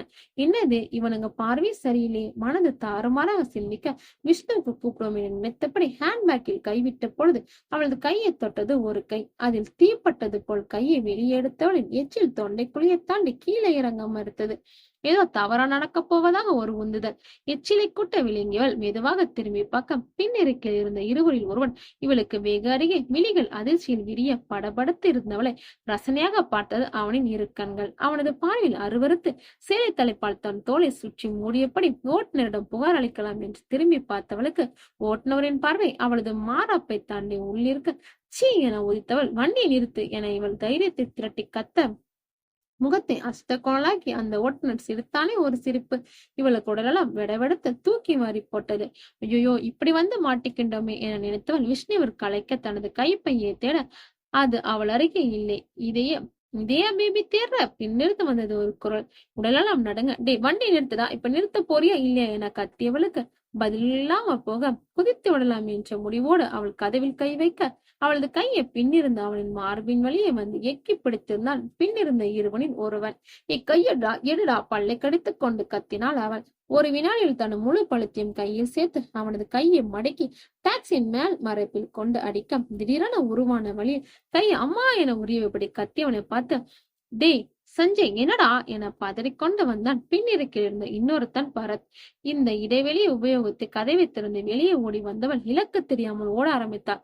யாராச்சும் வாங்க, ஹெல்ப் என கத்திக்கொண்டே ஆளரவமற்ற ரோட்டில் ஓடியவன் உடல் முழுவதும் மழை நனைத்தது. இவனின் பின்னாலே ஓடி வந்தனர் அந்த ஓட்டுநரும் பரத்தும். கடவுளே காப்பாத்து, பிளீஸ் யாராச்சும் வாங்க, ஹெல்ப் என அடிவயிற்றில் இருந்து கத்தியவளின் குரல் மழையின் சத்தத்தில் கரைந்து போனது. அவளை விடக்கூடாதுடா இன்னைக்கு என்று கத்தியபடி ஓடி வந்தான் பரத். இது எந்த வழி, எந்த ஊர், எங்கே போவது என எதுவும் தெரியவில்லை அக்னிக்கு. கால் போன போக்கில் ஓடிக்கொண்டிருந்தவனின் கண்களிலிருந்து வழிந்து கொண்டிருந்த கண்ணீர் மலையோடு மலையாக கரைந்தது. ஐயோ கடவுளே, பிளீஸ் என்னால ஓட முடியல, பிளீஸ் என்னை காப்பாத்து என்று வேண்டிக் கொண்டே ஓடிக்கொண்டிருந்தவனின் காலை சேலை தட்டிவிட அம்மா என்ற கூச்சலுடன் நடுரோட்டில் விழுந்தாள் அக்னி. ஏண்டி, எங்க கிட்டேவா, பெரிய உத்தமர் நடிக்காது என்று சொன்னவனின் கை இறுக்கமாக அக்னியின் பின்னந்தலை முடியோடு சொருகி அவளை தாரோட்டில் இழுத்தது. அதில் உணர்ந்த வழியில் அம்மா என கதறியவன், பிளீஸ் என்னை விட்டுடுங்க, பிளீஸ் பிளீஸ் என முடிய பற்றி ரோட்டில் தன்னை இழுத்து கொண்டு செல்வனிடம் கத்தினாள், கதறினாள், கெஞ்சினாள். ஆனால் பயனோ சுழி இல்லை. அண்ணா பிளீஸ் நான் என்னை விட்டுடு, சொல்லுங்கண்ணா என, ஆல்ரெடி கல்யாணம் ஆகிடுச்சு, பிளீஸ் நானா, சொல்லுங்கண்ணா என அந்த நிலையிலும் தன்னிடம் கை கோப்பி கதவுகளை பார்த்து கொட்டு மழையிலும் கொஞ்சம் கூட மனதில் ஈரம் கசியாமல் வேடிக்கை பார்த்தான் அந்த ஓட்டுநர். எத்தனையோ முயற்சித்தால் அக்னி தன்னுடைய பின்னந்தலை முடியில் கை வைத்து தன்னை நடுரோட்டில் இழுத்து செல்வமிருந்து விடுபட எவ்வளவோ முயற்சி செய்தால் ஆணின் உடல் பலத்தை தோற்கடிக்க முடியவில்லை பெண்ணால். அந்த நிமிடம் ஆணை விட தன்னை உடல் பலம் குறைந்தவளாக படைத்த கணவனின் மீது கடும் வெறுப்பு உருவானது அவளது நெஞ்சில். கிரா, என்னை விடு விடு என அவனின் கையில் மாறி மாறி அடித்தவள் அவனது கையை அழுந்த கடித்து வைக்க என்ற சத்தத்தோடு அவளது முடியிலிருந்து கையை எடுத்தான் அவன். அவன் கையெடுத்த நேரத்தில் அவனிடமிருந்து விலகிவன் எழுந்து ஓட பார்க்க இந்த முறை அவளை பிடித்து பலாரென அறைந்தான் அந்த டாக்ஸி ஓட்டுநரான பரணி. அவனை அறைந்த வேகத்தில் அம்மா என்ற கூச்சலோடு கீழே போய் விழுந்தாள் அக்னி. என்ன திமிரு, உன்னை என்ன பண்ற பாரடி என்றபடி பல கெட்ட வார்த்தைகளை ஊதித்தான். நான் ப்ளீஸ், நான் என்னை விட்டுடுங்க, நான் ப்ளீஸ். நாம் தன் மீது படர்ந்தவனினும் உண்டான அருவருப்பையும் தாண்டி அவனிடம் கெஞ்சினாள். மனதில் ஈரமில்லான மந்தி பிறவிகள் உடல் பலத்தில் தன்னிடம் போட்டி போட முடியாத பூச்சியிடம் தனது வீரத்தை காட்டின. இவர்களோடு டாக்ஸியில் இருந்த சஞ்சயும் சேர்ந்து கொண்டான். கத்தினாள், கதறினாள், இறைஞ்சினாள், மன்றாடினாள். அவளது அழுகை மூலம் அந்த இடத்தை நிறைந்தது. பெய்து கொண்டிருந்த அடைமழையின் சத்தத்தில் அவளது உயிர் உருகும் மூலம் உயர்ந்தோங்க முடியாமல் கருகியது. அண்ணா என்று அழைத்தவளுக்கு நரகம் எப்படி இருக்கும் என்று காட்டினான் பரணி. சக மனுஷி என்று நினையாமல் சாட்டையடியின் வழிகளை அவளுக்கு பரிசளித்தனன் மற்ற இரு நாய கஞ்சவர்களும். அவளின் வேதனையை தானா வானம் கூட தனது கண்ணீரை அளவை கூட்டி வெடித்து அழுக உயிரோசை வற்றி கொண்டிருக்கும் நிலையில் அக்னி அவளது கண்களிலிருந்து வழிந்து கொண்டிருந்த கண்ணீரை அள்ளி வைத்தால் கடல் பல உருவாகும் போல உயிர்வலி, உடல் வலி, இதையெல்லாம் தாண்டிய மனவழி தாழாமல் கதறிக்கொண்டிருந்த கடைசி நிமிடங்கள் நெருங்கிக் கொண்டிருந்து எங்கிருந்தோ கேட்டது ஒரு சைரன் ஒளி. பதறெடுத்துக் கொண்டு அவளை விட்டு எழுந்தனர் மூவரும். என்னடா, ஏதோ போலீஸ் சத்தம் மட்டும் இருக்கு, போ போ, சவுண்ட் ஜாஸ்தியாகிட்டே இருக்கு, பக்கமா வந்துட்டாங்கன்னு நினைக்கிறேன், ஓடுறா என மூவரும் மீறி அமர்ந்து விட சில வினாடிகளில் வண்டி பறந்து விட்டது. குற்றியூரும் குலையூருமாக ரோட்டில் கிடந்தாள் அக்னி. 3 வெறிப்பிடித்த ஆண்கள் அவள் மீது ஆடிய களியாட்டம் அவளை அசையக்கூட முடியாமல் செய்திருந்தது. தெருவிளக்குகள் கூட இல்லாத அவ்விடத்தில் குப்பையோட குப்பையா கிடந்தாள் அக்னி நாச்சியா. கண்களை முடியவளின் கண்களிலிருந்து கண்ணீர் காதி வழி தரையில் கலைந்து கிடந்த கூந்தலை அடைய அவளுக்கு ஏன் இந்த நிலை, என்ன தவறு செய்து விட்டாள் என்று இந்த நிலை, இனி அவளது வாழ்க்கை எப்படி இருக்கும் என்ற கேள்விகள் போதாகரமாக எழுந்து நின்றன. சில வினாடிகள் கழித்து ஏதோ ஒரு வெளிச்சம் அவள் மீது முகத்தில் அடிப்பது போல் தெரிந்தது. ஆனால் அதை உணர்ந்து அதற்கு எதிர்வினை புரியும் நிலையில் அவள் இல்லை. உடைகள் கிழிந்த நிலையில் கசங்கி போன காகிதமாக ரோட்டில் கிடந்த பெண். இந்தியாவில் நாளுக்கு நாள் பெருகிக் கொண்டே போகும் பாலியல் வன்முறைகள். வணக்கம். கோயம்புத்தூர் காட்டுப்பகுதி அருகே பாலியல் வன்முறை ஆளாகி உடல் மிகவும் சேதமடைந்த நிலையில் கிடந்தாகவும் இப்பொழுது அரசு மருத்துவமனையில் அவசர சிகிச்சை பிரிவு அனுமதிக்கப்பட்டுள்ளதாகவும் காவல்துறையின் மூலம் தகவல் வந்தது. கோயம்புத்தூர் ஆவாரம்பாளையம் பகுதியில் கணவனுடன் வசித்து வரும் மென் பொறியாளர் அக்னி நாச்சியா இன்று காலை 3 மணி போல் கோயம்புத்தூரை சேர்ந்த காட்டுப்பகுதியில் உடல்கள் பாதி கிளைந்த நிலையில் உடையில் ஆங்காங்கே காயங்களுடன் கிடந்ததாகவும் அவ்வழி சென்ற காவல்துறையில் ரோட்டில் கிடந்தவரை மருத்துவமனையில் சேர்த்ததாகவும் தகவல் வந்துள்ளது என அக்னியின் புகைப்படத்தோடு தொலைக்காட்சியில் செய்திகள் ஒளிபரப்பட ட்விட்டர் ட்ரெண்ட்ஸ் புதிய செய்தி தொகுப்புகளும் விவாத மேடைகளுக்கும் தலைப்பாக பட்டு கொண்டிருந்தால் அக்னி நாச்சியா. ஐயோ அக்னி! செய்தியை பார்த்து அக்னியின் தாயார் இந்திரா தலையோடும் மார்போடும் அடித்துக்கொண்டு கதறி அழுதார். மற்றவர்கள் தலையில் விழுந்த இடியில் இடிந்து போய் அமர்ந்திருக்கும் விஷ்ணு வீட்டிலும் இதே நிலைதான். போன் மேல் போன், ஆட்களுக்கு மேல் ஆட்கள் என இருவீட்டிலும் வருவதும் விசாரிப்பதும் ஏற்கனவே எரிந்திருக்கும் நெஞ்சில் ஈட்டியை பாய்ச்சி விட்டு கிளப்போதுமாக இருந்தனர் சொந்தம் அக்கம் பக்கம் என பெயர் சொல்லிக் கொண்டு வந்த மனிதர்கள். அதைத் தொடர்ந்து 2 நாட்களுக்கு அக்னியின் பெயரை வாயில் போட்டு மென்றவர்களும் 3வது நாள் IPL தொடங்க அதை பற்றி பேச போய்விட்டார்கள். 2 வாரங்கள் குடுகுடுவென ஓடி போயின. மருத்துவனின் அயராத தீவிர சிகிச்சையின் பயனால் கண் விழித்தாள் அக்னி. சுயநினைவை அடைந்தவளுக்கு அன்று இரவு நடந்த சம்பவங்கள் ஞாபகம் வர அவளது கண்களில் இருந்து தானாக வழிந்தது கண்ணீர். தான் இன்னும் உயிரோடு இருக்கிறோமா ஆச்சரியமாக உணர்ந்தாள். தான் இருக்கும் இடத்தை பார்வையால் சுற்றி அடைந்தவளுக்கு அங்கு ஒரு செவிலி பெண் மட்டும் இருப்பது தெரிய அவரை நோக்கி கையை உயர்த்தினாள். ஏதோ நாளிதழை புரட்டி கொண்டிருந்த செவிலி பெண் இவளை எழுந்து விட்டதை பார்த்து இவளிடம் வந்தாள். அந்த பெண் ஏறெடுத்து பார்க்கவே சங்கடமா இருந்தது அக்னிக்கு. எங்க தன்னை கேவலமா பார்த்து விடுவாளோ என்று அவளின் பார்வையில் கூனி குறுகும் நிலை வருமோ என எண்ணியே கூனி குறுகினாள். அதன் பின் தனது குடும்பத்தாரை பற்றி விசாரிக்க அப்படி யாரும் வரவில்லை என்றார் செவிலி. அப்படியென்றால் விஷயம் வெளி உலகிற்கு இன்னும் தெரியவில்லையா? இருக்கும். மனரணங்களை தாண்டிய சந்தோஷ குமிழி அவங்கிறார் மனதினுள். அடுத்த நாளை மருத்துவரிடம் கேட்டுக்கொண்டு டிஸ்சார்ஜ் ஆனவளில் செவிலி பெண்ணிடம் சிறிது பணம் வாங்கிக் கொண்டு ஆவாரம்பாளையம் நோக்கிய பயணத்தை பேருந்தில் மேற்கொண்டாள். எந்த இடத்திலும் புனிந்திருந்த முகத்தை அக்னி நிமித்தவே இல்லை. வெளியுலகிற்கு இன்னும் விஷயம் தெரியவில்லை என அவள் நினைத்திருந்த போதிலும் ஏதோ பெரிய தவறு செய்தால் போல் அடுத்தவர் முகத்தை ஏறெடுத்து பார்க்க மனது அனுமதிக்கவில்லை. மீறி ஏதாவது ஒரு காரணத்துக்காக அடுத்தவரை ஏறெடுத்து பார்த்தாலும் அவர்களது பார்வை இவளை கேவலமாக பார்ப்பது போல் இவளுக்கு ஒரு உணர்வு. மனதிற்குள் வேதனை வச்சா நதியாக ஓடிக்கொண்டிருந்தது. ஆனால் வீட்டை சென்று அடைந்தால்தான் அந்த நதியின் அபார பாய்ச்சலாவது அடங்கும் என்று எண்ணினாள். பேருந்தில் அமர்ந்தவளுக்கோ ஏனோ அழுகை நிற்கவே இல்லை. துடைக்க துடைக்க வலிந்து கொண்டிருந்தது. அம்மாவின் மடிக்கு மனம் ஆசைப்பட்டது. இதையெல்லாம் தாண்டி தனக்கு நடந்த விஷயத்தை கிருஷ்ணன் எப்படி எடுத்துக்கொள்வான் என்ற பயம் போதாகரமாக எழுந்து நின்றது. தலையை குனிந்தபடி வீட்டிற்கு வந்து சேர்ந்தவன் கேட்டை திறந்து உள்ளே வர அவளது இதயம் வேகமாக துடிக்க ஆரம்பித்தது. கண்களில் வழிந்த நீரை துடைத்து விட்டபடி நிமிர்ந்து பார்த்தவள் கண்களுக்கு உள்ளே ஹாலில் எங்கோ வெறுத்தபடி அமர்ந்திருந்த விஷ்ணு தெரிய தான் காணாததை நினைத்துதான் இப்படி அமர்ந்திருக்கிறான் என்று நினைத்தவளுக்கு மீண்டும் கண்களிலிருந்து கண்ணீர் பெருக்கெடுக்க விஷ்ணு என்றபடி சென்று அவன் காலடியில் விழுந்தாள் அக்னி. விஷ்ணு ஒரு வினாடி அதிர்ந்தாலும் அடுத்த வினாடி அவனது முகம் அருவருப்பை பூசிக்கொள் சீ என்றபடி அவளை காலால் எட்டிவிட்டான். அதில் அறிந்திருந்த அக்னி அவன் முகம் பார்க்க அதற்குள் இவனின் சத்தம் கேட்டு ஹாலுக்கு வந்திருந்த விஷ்ணுவை தயார். ஏய், எங்கடி வந்த? எங்க வந்த? ஏற்கனவே எங்க குடும்பமானத்தை காத்துல பறக்க விட்டது போதாதா? எதுக்கடி இங்க வந்த? முதல்ல வெளியே போகின்ற அக்னியை பிடித்து வெளியே தள்ள. இதெல்லாம் எதிர்பாராத அதிர்ச்சியின் உச்சத்தில் இருந்தால் அக்னி. அத்தா என்று அவள் அழுது கொண்டே ஏதோ சொல்ல வர, என்னடி அத்தா, உனக்கும் என் பையனுக்கு இருந்த உறவு நீ அவன் கையிலயோ சிக்கி சீரழிஞ்சி அன்னைக்கே முடிஞ்சு போச்சு என்றவர் அக்னியை பிடித்து வீட்டை விட்டு வெளியே தள்ளி கதவை சாத்திவிட அதிர்ச்சிக்கு மேலான அதிர்ச்சியில் அக்னிக்கு நெஞ்சடைப்பது போல் இருந்தது. அந்த கதவை திறக்காதீங்க, நான் எங்கத்தான் போவேன், நான் என்ன தப்பு செஞ்சேன் என்று கதவை தட்டியபடி அழுக ஆரம்பித்தாள்.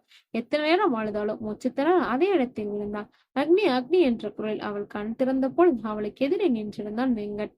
பதறெடுத்துக் கொண்டு எழுந்தாள். இன்னும் அந்த வீட்டின் வெளியவே தான் இருந்தாள். ஆனால் மயங்கிய நிலையில் என்னவென்று கூட பார்க்க நாதி இல்லை. அதை உணர்ந்தவளுக்கு நெஞ்சை ஏதோ ஒரு பெரிய பாரம் அழுத்த தொண்டை வரை வந்த கேவலை அடக்கியபடி அவனை நிமிர்ந்து பார்த்தாள் அக்னி. அவனது பார்வையில் இவள் புழுவாக தெரிகிறாளா என்று பார்த்தாள். ஆனால் அந்நிலையிலும் அக்னிக்கு ஆச்சரியத்தை மட்டுமே அளித்தான் வெங்கட். அவன் பார்த்த பார்வையில் ஏளனமோ பரிதாபமோ அவள் கணவனிடம் பார்த்த அருவருப்போ இல்லை. மாறாக இவளுக்கான வேதனை இருந்தது. என்ன பேசுவது தெரியாமல் அவன் பேச முயன்று கொண்டே நின்றிருக்க இருந்த இடத்தை விட்டு விலகி நடக்க ஆரம்பித்தாள். அவள் போவதை பார்த்தவன் அக்னி அக்னி என்றபடி அவள் பின்னால் ஓட அவள் நின்ற பாட இல்லை. தேக நடுவன் பக்கத்தில் இருந்த ஒரு பார்க்கிற்குள் புகுந்து கொண்டாள். நெஞ்சமெல்லாம் அளித்தது, உயிரெல்லாம் துடித்தது. வெடுத்து அழுக மனம் தூண்டியது. ஆனால் மீண்டும் மக்களின் மத்தியில் காட்சி பொருளாக அவளுக்கு விருப்பம் இல்லை. பல்லை கடித்து வெம்பி வந்து அழுகி அடக்கினாள். அடக்கடக்க நெஞ்சு விடுத்து விடுமோ என்று தோன்ற, அப்படி ஆனாலாவது நன்றாயிருக்குமே என்றது அவளது மனது. இவள் பின்னாலே வந்திருந்தவன் அக்னி பிளீஸ் நில்லு என்றபடி அவள் பின்னாலே வந்து அவன் கையை பிடித்து நிறுத்திவன். பொண்ணுங்க பார்க்க ஊட்டி வரையும் போயிருந்தோம்.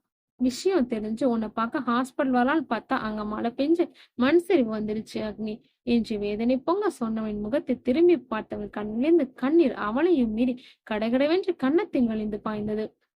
ஓவென்று அழுகையுடன் தளர்ந்து அமர்ந்து கதனால் உயிரை கையில் பிடித்துக் கொண்டு கிடந்தவளை பார்க்க பெற்றவன் வரவில்லை, உடன் பிறந்தவர்கள் வரவில்லை, கட்டியவன் வரவில்லை. யார் இவன்? எதற்காக வந்திருக்கிறான்? இவனது அன்பை நினைத்து கரைவதா, இல்லை உற்றவர்களின் புறக்கணிப்பை நினைத்து அழுவதா? தரையோடு அமர்ந்து வெடித்து பீரிட்டு கதறி எழுந்தவளை பார்த்த வெங்கிட்டிற்கு நெஞ்சை வெடிப்பது போல இருந்தது. அவளருகே மண்டியிட்டு அமர்ந்தவன் அக்னி பிளீஸ் அழாதே என்று கண்களில் கண்ணீரை கெஞ்சியவனை பார்க்கையில் அக்னிக்கு மேலும் அழுகை பீரிட்டது. நான் என்ன தப்பு செஞ்சேன் வெங்கட்? ஏன் எனக்கு இந்த தண்டனை? எனக்கு கதறியவளை நெஞ்சோட அணைத்தா வெங்கட். அக்னி பிளீஸ் ரிலாக்ஸ் பா. இல்ல வெங்கட், என்னால முடியல. விஷ்ணு என்னை ஒரு பார்வை பார்த்தாரு பாருங்க, அந்த நிமிஷமே செத்துற மாட்டமான இருந்தது. அவனுங்க என்னை சீரழிச்சது கூட எனக்கு அவ்வளவு வலிக்கல வெங்கட். ஒரே ஒரு பார்வை மொத்தமா நொறுங்கிட்டேன் வெங்கட். நானா அவ்வளவு அருவருப்பானாலா வெங்கட் என்ற முகமெல்லாம் கண்ணில் நனைந்திருக்க தேம்பி அழுதபடி கேட்டவளை பார்த்த வெங்கட்டிற்கு மனதெல்லாம் வேதனை. அக்னி ஏன் இப்படி எல்லாம் பேசுற? அவங்க செஞ்சதுக்கு நீ என்ன பண்ணுவ? என்னால முடியலையே. அன்னைக்கு அவனுங்களை எதிர்த்து போராட என்னால முடியலையே.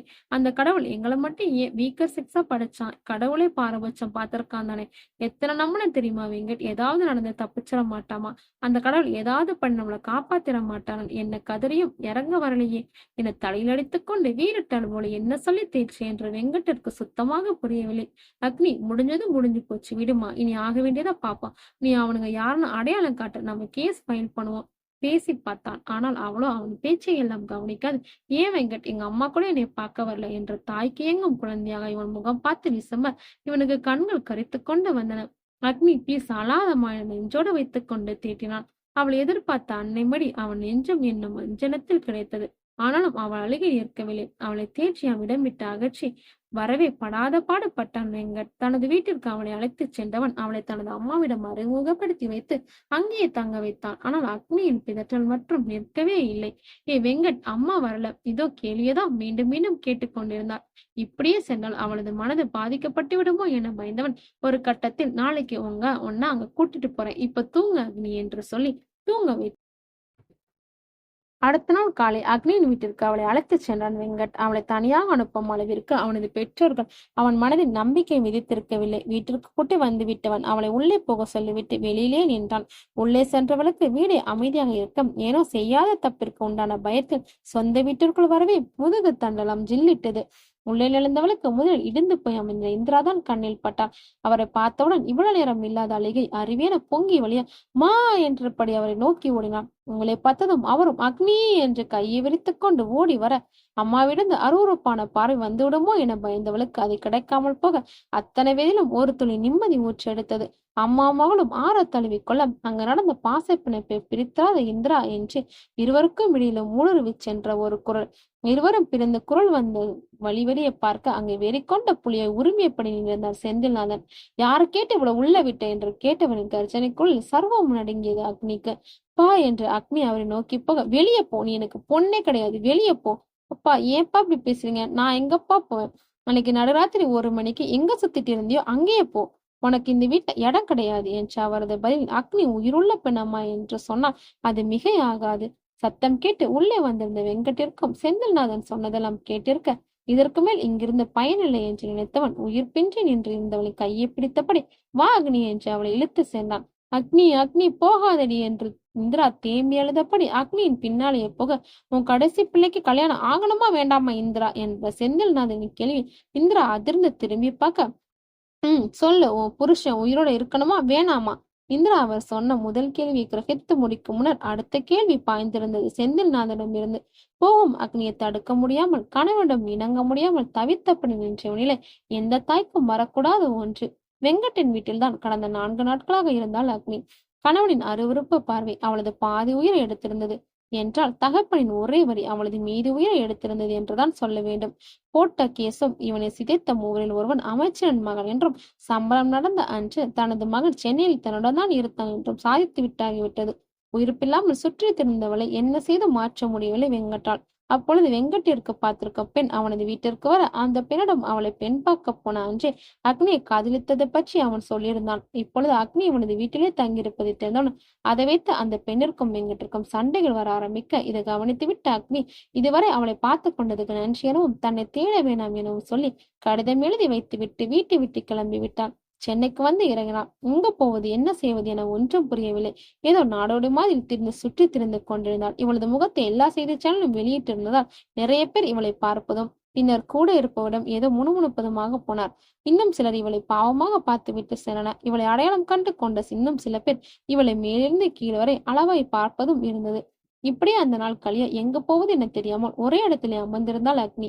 கையில் காசும் இல்லை. என்ன செய்வது என அவள் யோசித்துக் கொண்டிருக்கும் பொழுது ஏதோ ஒரு துர்நாற்றம் வீச திரும்பி பார்த்தவளுக்கு யாரோ ஒருவன் நன்றாக குடித்துவிட்டு இவளை நோக்கி வருவது தெரிந்தது. நீ நீ அந்த பொள்ளாச்சி கேஸ் தானே என்று போதையில் சொன்னவனின் பார்வை ஏற இறங்க பார்க்க பதறி போனாள் அக்னி. மீண்டுமா என மூளையில் கேள்வியில உடம்பெல்லாம் நடுங்க ஆரம்பித்தது. அவன் அக்னியை நோக்கி முன்னேறி வர அக்னியின் கால்கள் இரு பக்கமும் பார்த்தபடி பின்னே நகர்ந்தது. பயம் தொண்டையை கவ ஓட ஆரம்பிக்கலாம் என்று அவள் கால் எடுத்து வைத்த தருணம் எவன்டா அது என்றபடி அங்கு வந்தாள் ஒரு திருநங்கை. யாராயது என திரும்பியவள், நீயாப்பா, உன் வேலையை பார்த்துட்டு போடா என்று சொன்னவன் மீண்டும் திரும்பி அக்னியிடம் போக, அடிங்க சோமாரி என்று எட்டி அவனை ஒரு உதைக்க அந்த திருநங்கை மாமா என்றபடி அக்னி இழுத்துக்கொண்டு அந்த இடம் விட்டு ஓடி வந்து விட்டாள். பாதி தூரம் வந்தவுடன் நின்றவள், என்னம்மா அந்த கஸ்மாலத்தை போய் பார்த்து நின்றுகிட்டு இருக்க, எட்டி அங்கேயே ஓங்கி ஒரு உதச்சா பேமானி அந்தாண்ட போய் விழ போறான் என்று சொல்லிக்கொண்டு போனவனின் பேச்சு அக்னியின் பயந்து போய் இந்த முகத்தை பார்த்தவனும் நின்றது. அதன் பின் அக்னியை பற்றி விசாரித்தவள் அக்னியின் நிலையை புரிந்து, ஐய, இதுக்கெல்லாம் அழுதுகிட்டு இருப்ப, இன்னால இருந்து நான் இருக்கிறேன், உனக்கு என்னங்கிற என்று கேட்டவளின் குரலில் நம்முடன் எல்லாம் வருவாளா என்ற தயக்கம் இருப்பதை புரிந்து கொண்ட அக்னி அவளை பார்த்து சிரித்த முகமாக வருகிறேன் என தலையசைக்க அதில் திருப்தி கொண்டவள், ஏன் பேரு சோனிஷா, எப்படி சக்காக்கிதா என்று புன்னகை நிரம்ப கேட்க மென்மையாக தலையசைத்த அக்னியின் முகத்திலும் கூட வெகு நாட்கள் கழித்த சிறு புன்னகை கீற்றிருந்தது. இதை இப்பொழுது சொல்லும் பொழுதும் கூட அக்னியின் முகத்தில் இருந்த புன்னகை கவனித்தான் விக்ரமாதித்யா. அவனது மனது அவனை அறியாமல் சொனாஷுக்கு நன்றி சொன்னது. அதை உணர்ந்தவன் அதற்கான காரணம் தெரியாமல் திடுக்கிட்டான். அக்னியின் மீது இருந்த பார்வை அவளை விட்டு 1 இன்ச்சு கூட விலகவும் இல்லை. அதுக்கப்புறம் என்ன, சொனாஷன் தான் எனக்கு எல்லாம் ஆகி போனாங்க. அவ இல்லனா நான் என்ன ஆகியிருப்பேன்னு எனக்கு தெரியல. நிறைய ஹேக்கிங் காம்படிஷன்ல கலந்துக்க ஆரம்பிச்சேன். பணம் வந்துச்சு. ஒரு கம்ப்யூட்டர் சென்டர் ஆரம்பிச்சேன். ஆனாலும் ஒவ்வொரு தடவையும் நியூஸையும் சோசியல் மீடியாவையும் ஏதோ ஒரு பொண்ணோட கற்பழிப்பு கேஸோட விஷயத்த பார்க்கும்போதெல்லாம் என் மனசு கடந்து கொதிக்கும். தாங்கிக்கவே முடியல. ஒவ்வொரு கேஸ பத்தியும் டிவிய பார்க்கும்போது மனசு இறுக ஆரம்பிச்சது. கற்பழிச்சவன் பெரிய இடத்து பையனா இருந்துட்டானா இப்படிங்கிறதுக்குள்ள வெளியே வந்துடுறான். இன்னும் சில பேர் 2 மாசமா 3 மாசமா ஜெயில்ல, அதுக்கப்புறம் சட்டத்துல இருக்க ஓட்டையை வச்சு ஈஸியா தப்பிச்சு வந்துடுறாங்க. அதை பார்த்துட்டு என்னால மத்த மனுஷங்க மாதிரி சகஜமா கடந்து போக முடியல. ஏன்னா அந்த பொண்ணோட வழி என்னன்னு எனக்கு தெரியும். அதை அனுபவிச்சா நானு. அதுக்கப்புறம் முடிவு பண்ணி செஞ்சுதான் இந்த கொலைங்களலாம் என்று சொல்லி முடித்தல் மொத்த வரலாற்றையும் எண்ணி அதன் மூலம் அவள் உருமாறி இருக்கும் விதத்தையும் எண்ணி வியந்தான். ஏனோ இந்த குற்றவாளியை காவலனுக்கு மிகவும் பிடித்திருந்தது. எல்லாத்தையும் சொல்லிட்டேன், இப்பயாச்சும் என்று இரு கைகளையும் நீட்டியபடி கேட்டவளை பார்த்து இடவளமாக தலையசத்தவள், இன்னும் எதுக்கு இப்போ நீங்களே வந்து சரணடைன்னு சொல்லலையே என்று கேட்டான். எல்லாத்தையும் சொல்றேன், ஆனா கோர்ட்ல என்று அவள் சொல்ல சில வினாடிகள் சிந்தித்தவன், சரி என்கிட்ட இருந்து என்னமோ உதவி வேணும் கேட்டீங்களா, அது என்ன என்றவன் அவள் பதிலை எதிர்பார்த்து அவளை ஆர்வமாக பார்க்க, எனக்கு கோர்ட்ல நடக்கிற விசாரணையை நீங்க எல்லா நியூஸ் சேனலும் லைவ் டெலிகாஸ்ட் பண்ணணும் என்று அவள் நிதானமாக சொல்ல கேட்டவன் திடுக்கிட்டான். இந்த நிமிஷம் கூட அவங்க கண்ணு முன்னாடியே தப்பிச்சு போக எனக்கு தெரியும் மிஸ்டர் விக்ரமாதித்யா. அதுக்கப்புறம் நீங்க தனிப்படையா வச்சு அமைச்சாலும் நான் உங்க கைக்கு சிக்க மாட்டேன். நான் சொல்றதுல எந்த அளவுக்கு உண்மை இருக்குன்னு உங்களுக்கு தெரியும். சோ நானா வந்திருக்கும் போதே என் டீல ஒத்துக்கிறதா உங்களுக்கு நல்ல ஆஃபர் என்று அமைதியாக சொல்ல சொன்னவனை கண்டு ஆராய்ந்தான். இன்னும் ஒரு அடுத்த வழக்காக அக்னியின் வழக்கு நீதிமனையில் ஏற தயாராக இருக்க நிதானத்தின் உச்சத்தில் அமர்ந்திருந்தாள் அக்னி நாச்சியா. பார்த்து கொண்டிருந்த விக்ரமுக்கு தான் பல்ஸ் எகிரி கொண்டிருந்தது. அக்னி அன்று டீல் போட்ட பிறகு அவன் அக்னியிடம் எவ்வளவோ பேசி பார்த்தான். அக்னி, நீங்க தான் இந்த கொலைகள் எல்லாத்தையும் பண்ணதுன்னு என்னை தவிர வேற யாருக்கும் தெரியாது. ஆமாதானே? புரியாத முகத்தோட அவளை பார்த்தவள் ஆமாம் என்ற தலையசக்க, அப்ப விட்டுடுங்க, நீங்க இந்த உலகத்து கொலகாரையா வெளிப்பட வேணாம். உங்களை கண்டுபிடிக்க முடியாதவே கடைசி வரைக்கும் போயிரட்டுமே. கண்களில் ஏதோ ஒரு வகை இறைஞ்சலோடு கேட்டவனை புரியாமல் பார்த்தாள். அவளது பார்வையின் அர்த்தத்தை புரிந்து கொண்டவள், நீங்க நல்லதே பண்ணிருந்தாலும் கோர்ட்டுக்கு போனா நீங்க செஞ்சதுக்கு சட்டப்படி குற்றம் தான். கண்டிப்பா தூக்கு தண்டனை, இல்லைன்னா ஜட்ஜ் கொஞ்சம் இறங்கி வந்தாலும் ஆயுள் தண்டனை தான். வேணாம் அக்னி, இனி எந்த கொலையும் பண்ணாம விட்டுடுங்க. இந்த கேஸை யாருக்கும் சந்தேகம் வராத அளவுக்கு க்ளோஸ் பண்ண வேண்டியது ஏன் பொறுப்பு என்று சொன்னவனின் பார்வை தூர்வாரியது அக்னியின் பார்வை. விக்ரமாதித்யாவும் சளைக்காமல் அவளது பார்வையை எதிர்கொண்டான். ஒரு சில நிமிடங்கள் நகர்ந்தன. முதல் ஆளாக பார்வை அவனிடம் இருந்து திருப்பி கொண்ட அக்னி, என்ன பரிதாபமா இல்ல அட்ராக்ஷனா என்று நிதானமாக கேட்க அவனிடம் எந்தவித தடுமாற்றமும் இல்லை. அவன் இல்லை குத்தி நின்ற பார்வையும் அவனை விட்டு அகலவில்லை. அவனை புரிந்து கொண்டான். ஆம், நீங்க இல்லனா இன்னொரு போலீஸ்காரன், ஆனா என்னோட முடிவை மாத்திக்க முடியாது என்ன சொன்னபடி எழுந்து வெளியே போக போனவனை பார்த்து மேலும் அயர்ந்துதான் போனான் விக்ரமாதித்யா. சரி, பண்ணித்தரேன். வேறு வழி இல்லாமல் ஒத்துக்கொண்டான். இன்று அவளின் வழக்கு கோர்ட்டில் நடக்கப் போகிறது. இந்த நிமிடம் வரை அவளை காப்பாற்றி ஏதாவது பண்ண முடியுமா என்று அவனும் எல்லா வகையான முயற்சிகளையும் எடுத்துக்கொண்டிருந்தான். ஆனால் அவளோ ஹாயாக போவர் வருவரை கவனித்தபடி அமர்ந்திருந்தாள். சில நிமிடங்கள் அவளை கடத்தி கொண்டு வேறு ஏதாவது நாட்டிற்கு ஓடிவிடலாமா என்று கூட அவன் நினைத்து பார்த்ததுண்டு. அப்பொழுது அக்னி, என்ன அக்னி இதெல்லாம் என்றபடி ஒரு குரல் கேட்க திரும்பி பார்த்தான்.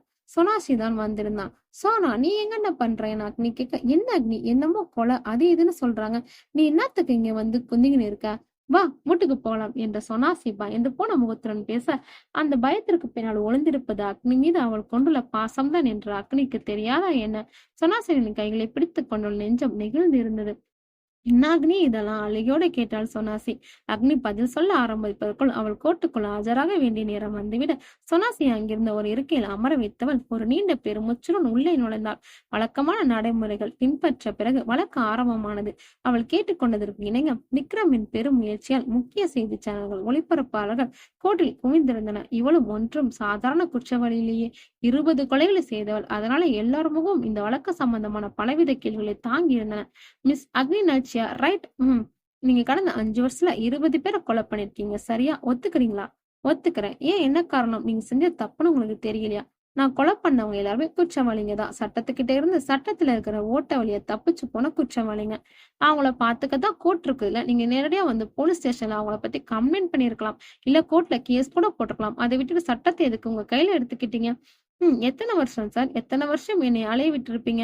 என்னோட பேர் அக்னி நாச்சியா. நான் 20 பேரை கொலை பண்ண கொலைக்காரி. இது மட்டும்தான் இங்க வெளிப்படுது. ஆனா 5 வருஷத்துக்கு முன்னாடி நடுநயசுல கொற்றமலையில ஒரு பொண்ணை காமவரி பிடிச்ச 3 பேர் நர் ரோட்ல வச்சு கற்பழிச்சாங்க. அந்த நிகழ்வை தங்களோட டிஆர்பிக்கு கிடைச்ச தீனியா தான் செய்தி சேனல் எல்லாத்தையும் ஒளிபரப்புனாங்க. ஒவ்வொரு நிமிஷமும் என்னோட முகம் மட்டும்தான் எல்லா நியூஸ் சேனலையும் அங்க என்னோட பேர் அக்னி நாச்சியால கற்பழிக்கப்பட்டவள். கற்பழிக்கப்பட்டவன் என் பேரையும் சேர்த்து கற்பழிச்சாங்க. ஆனா என்னை கற்பழிச்சவனுங்க எங்க? அவங்களோட மூஞ்சிங்க எங்க? அவங்களோட பேர் என்ன? எதுவும் வரல. டிவில வார கடைசியில டிஆர்பிய ஒசத்திக்கிட்டாங்களே தவிர பாதிக்கப்பட்ட பொண்ணுக்கு என்ன நடந்துச்சு? எனக்கான நியாயம் கிடைச்சதா? எதையும் கண்டுக்கல.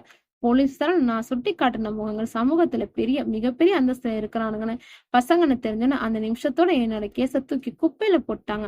அப்ப எனக்கான நியாயம் எங்க? நான் பட்ட வேதனைகள் பலன் எங்க? சரி, நான் மறுபடியும் மேல்முறையீடு பண்றேன்னு வையுங்க.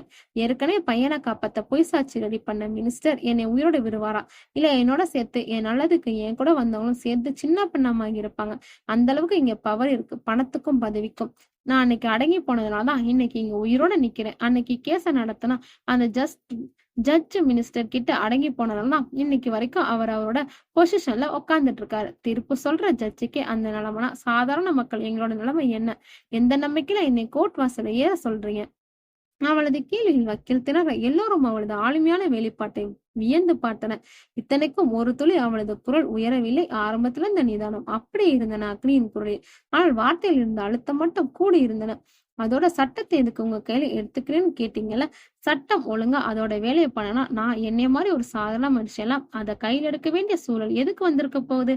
இந்தியாவுல சராசரியா ஒரு நாளைக்கு நடக்கிற கற்பழிப்புகளோட எண்ணிக்கை 88. நான் மறுபடியும் சொல்றேன், இந்த கணக்கு ஒரு வருஷத்துக்கோ ஒரு மாசத்துக்கோ கிடையாது. ஒரு நாளைக்கு என்ன பண்ணிட்டீங்க? ஒரு நாளைக்கு 88 ரேப் கேஸுக்கு தீர்ப்பு கொடுக்குறீங்களா? அந்த 88 பொண்ணுங்களுக்கு நீதி கிடைச்சதா? அதுக்கு நீங்க எப்படி சட்டத்தை கையில எடுக்கலாம் அக்னி? ஒரு உயிர் எடுக்கிற உரிமை உங்களுக்கு யார் கொடுத்தது? பயங்கரமான கேள்வி வழக்கரம் இருந்து வர. யார் கொடுக்கணும் வக்கீல் சார்? யார் கொடுக்கணும்னு கேக்குற. எனக்கு நடந்த அநீதிக்கு எனக்கு யாருன்னே தெரியாது ஜட்ஜ் நீதி கொடுத்தா அது சரியா? லா படிச்சிருக்காரு, பல கேஸ வாதாடி இன்னைக்கு நீதிபதியா வந்து உட்கார்ந்து இருக்காங்க. ஒரே காரணத்துக்காக அவர் எழுதுற வார்த்தைகளுக்கு ஒரு குற்றவாளிக்கு தண்டனை கொடுக்கிற உரிமை இருக்குன்னா அதே குற்றவாளியால வாழ்க்கை இழந்து, குடும்பத்தை இழந்து, வேலை இழந்து நரகமா வாழ்க்கையை வாழ்ந்துட்டு இருக்கேன்னா அது குற்றவாளியை பாதிக்கப்பட்டனா எனக்கு இல்லாத உரிமையா ஜட்ஜ் ஐயாவுக்கு இருக்க போகுது? நீங்க பேசுற லாஜிக் எனக்கு சுத்தமா புரியல. இந்த முறை அக்னியின் குரல் எல்லல் என்ற உணர்ச்சி வெளிப்பட்டது. அவளது குரல் அழுத்தத்தால் சிறிது ஓங்கி இருக்கும். அவளது வார்த்தைகள் அங்கிருந்தவர்களை அதிர்ச்சி அடைய செய்தாலும் அவளது வார்த்தைகளும் அவற்றில் உள்ள வழிகளும் எல்லாரது காதிலும் ரீங்காரமிட்ட வண்ணமே இருந்தது.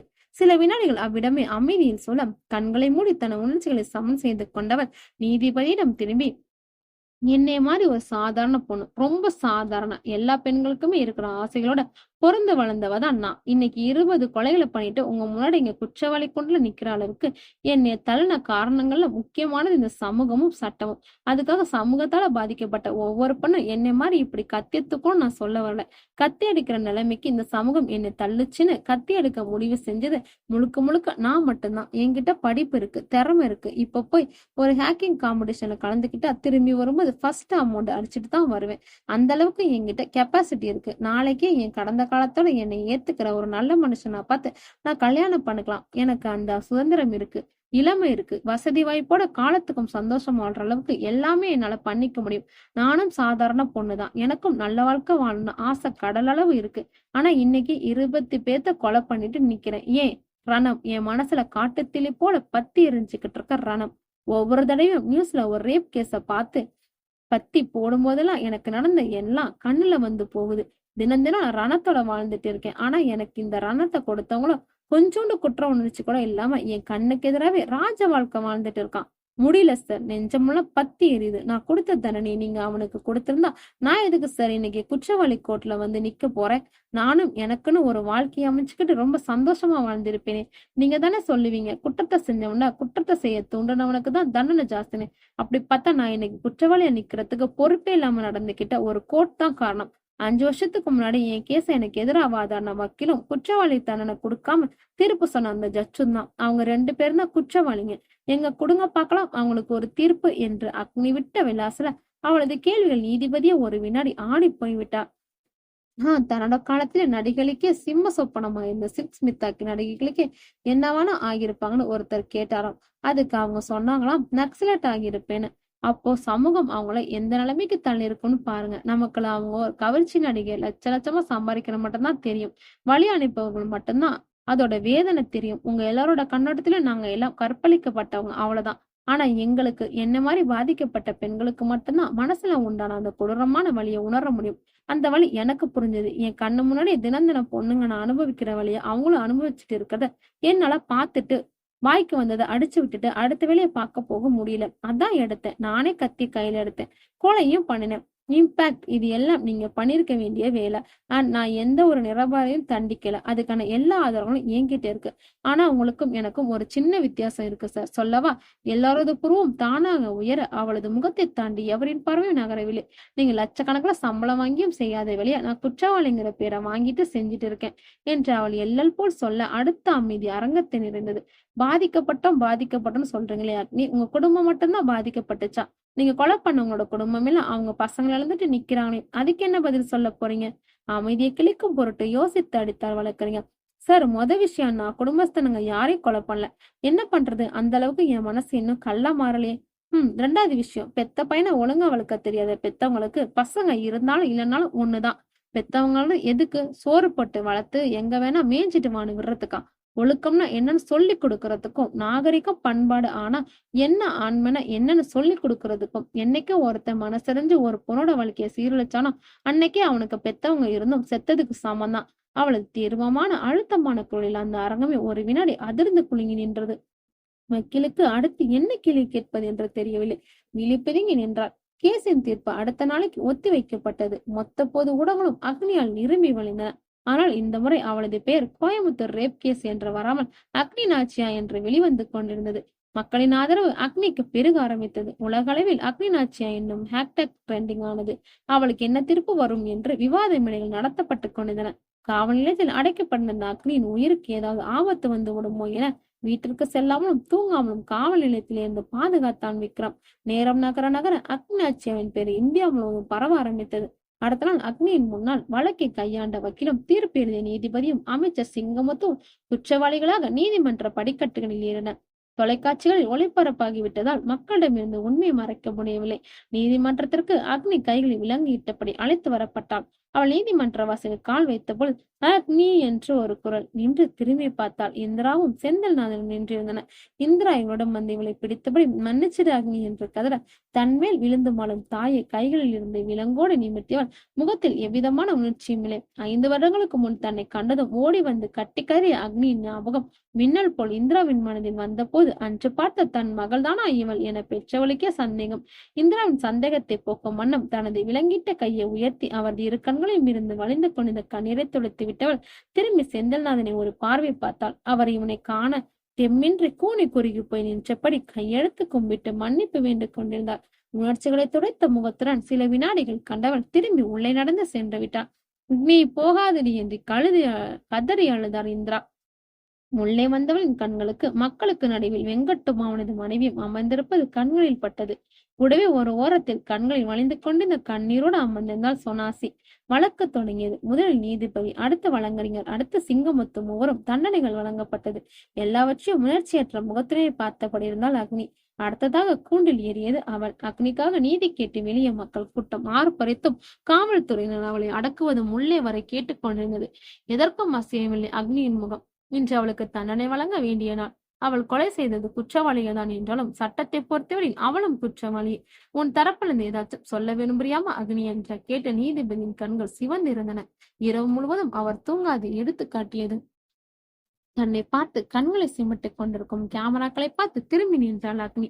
அப்பா, அம்மா, கணவன் இப்படி என் வாழ்க்கையில் இருந்த முக்கியமான ஆளுங்க கிட்ட பெண்களுக்கான உரிமை மறுக்கப்பட்ட போதும், அவங்க எல்லாரும் பெண்களை குறைவா நடத்தும் போதும் ஒவ்வொரு தடவையும் என் மனசுல இதே ஏன் ஆண்களுக்கு சொல்றது இல்ல, பொண்ணுங்களுக்கு மட்டும் சொல்றாங்கன்னு என் மனசுல கேள்வி எழும். அப்பெல்லாம் நான் அதை கேட்டதில்லை. ஆனா அப்பெல்லாம் எனக்கு பொண்ணா பிறந்த அந்த பொண்ணுக்கு நான் பேச்சு சுதந்திரமா கொடுப்பேன். எதுலயும் பெண்கள் குறைவானவங்க இல்லைன்னு கத்துக் கொடுக்கணும்னு நினைச்சுப்பேன். ஆனா காலம் எனக்கு கத்துக் கொடுத்த விஷயம் மாற்றம் என்கிட்ட இருந்து தான் ஆரம்பிக்கணும். என் பொண்ணு கத்து தரத்துக்கு முன்னாடி நான் அதை பண்ணிருக்கணும். இதை நான் புரிஞ்சுக்கிட்டனால இருந்து என் மனசுல ஒரு ஆதங்கம் வந்துச்சுன்னா அதை நான் வெளிப்படுத்தினா எந்த இடத்துலயும் நான் குறைவானவன் இல்லை. இந்த உலகத்துல யாருக்கும் நான் சலைச்சவன் இல்லை. எதா இருந்தாலும் எவ்வளவு பெரிய பிரச்சனையா இருந்தாலும் என்னால ஃபேஸ் பண்ண முடியும்னு நான் நம்ப ஆரம்பிச்சேன். ஏன்னா நான் அந்த 3 ராட்சசன் கிட்ட சிக்கினப்போ இருக்கிற எல்லா கடவுள்கிட்டயும் வேண்டுதல் வச்சேன். ஒரு தெய்வமும் கீழிறங்கி என்னை வந்து காப்பாத்த வரல, கல்லாவே இருந்து விட்டது. நம்மள மாதிரி பெண்கள் உடலுள்ள வீக்கர் செக்ஸா படைச்ச கடவுள் நமக்கு பெரிய துரோகம் பண்ணிட்டார். அதுக்காக ஒவ்வொரு தடையும் நான் வீக்கர் செக்ஸ், எனக்கு ஸ்ட்ரென்த் இல்ல, என்ன பண்ணும் புலம்பி ஒண்ணும் ஆக போறதில்ல. நாம தான் செதுக்கிக்கணும். இப்ப இருந்தே செதுக்க ஆரம்பிங்க. ஏன்னா நீதி தேவதையோட கண்களை எப்பயோ கட்டு போட்டாங்க. So start to build yourself. இதை ஒவ்வொரு பொண்ணுக்குள்ளயும் புகுத்தணும்னு ஆசைப்பட்டேன். ஏன்னா அன்னைக்கு தப்பே செய்யாதனா எல்லாத்தையும் இழந்து சீரழிஞ்சு கிடந்தேன். தப்பேலாம் நான் தான் செஞ்ச மாதிரி அடுத்தவங்க முகம் பார்க்க கூசி போனேன். வீட்டுக்கு போனா புருஷன் புழுவ பாக்குற மாதிரி பார்த்தான். பெத்தவங்க வீட்டுக்கு போனா அப்பா அவமானமா நினைச்சு வீட்டை விட்டு வெளியே துரத்தலாம். வெளியே தலை காட்ட முடியாம உள்ளுக்குள்ளேயே ஒடுங்கி போய் நான் இருந்தேன். என்னை கற்பழிச்சவனுங்க சும்மா ராஜா மாதிரி தெரிஞ்சானுங்க. முடியல.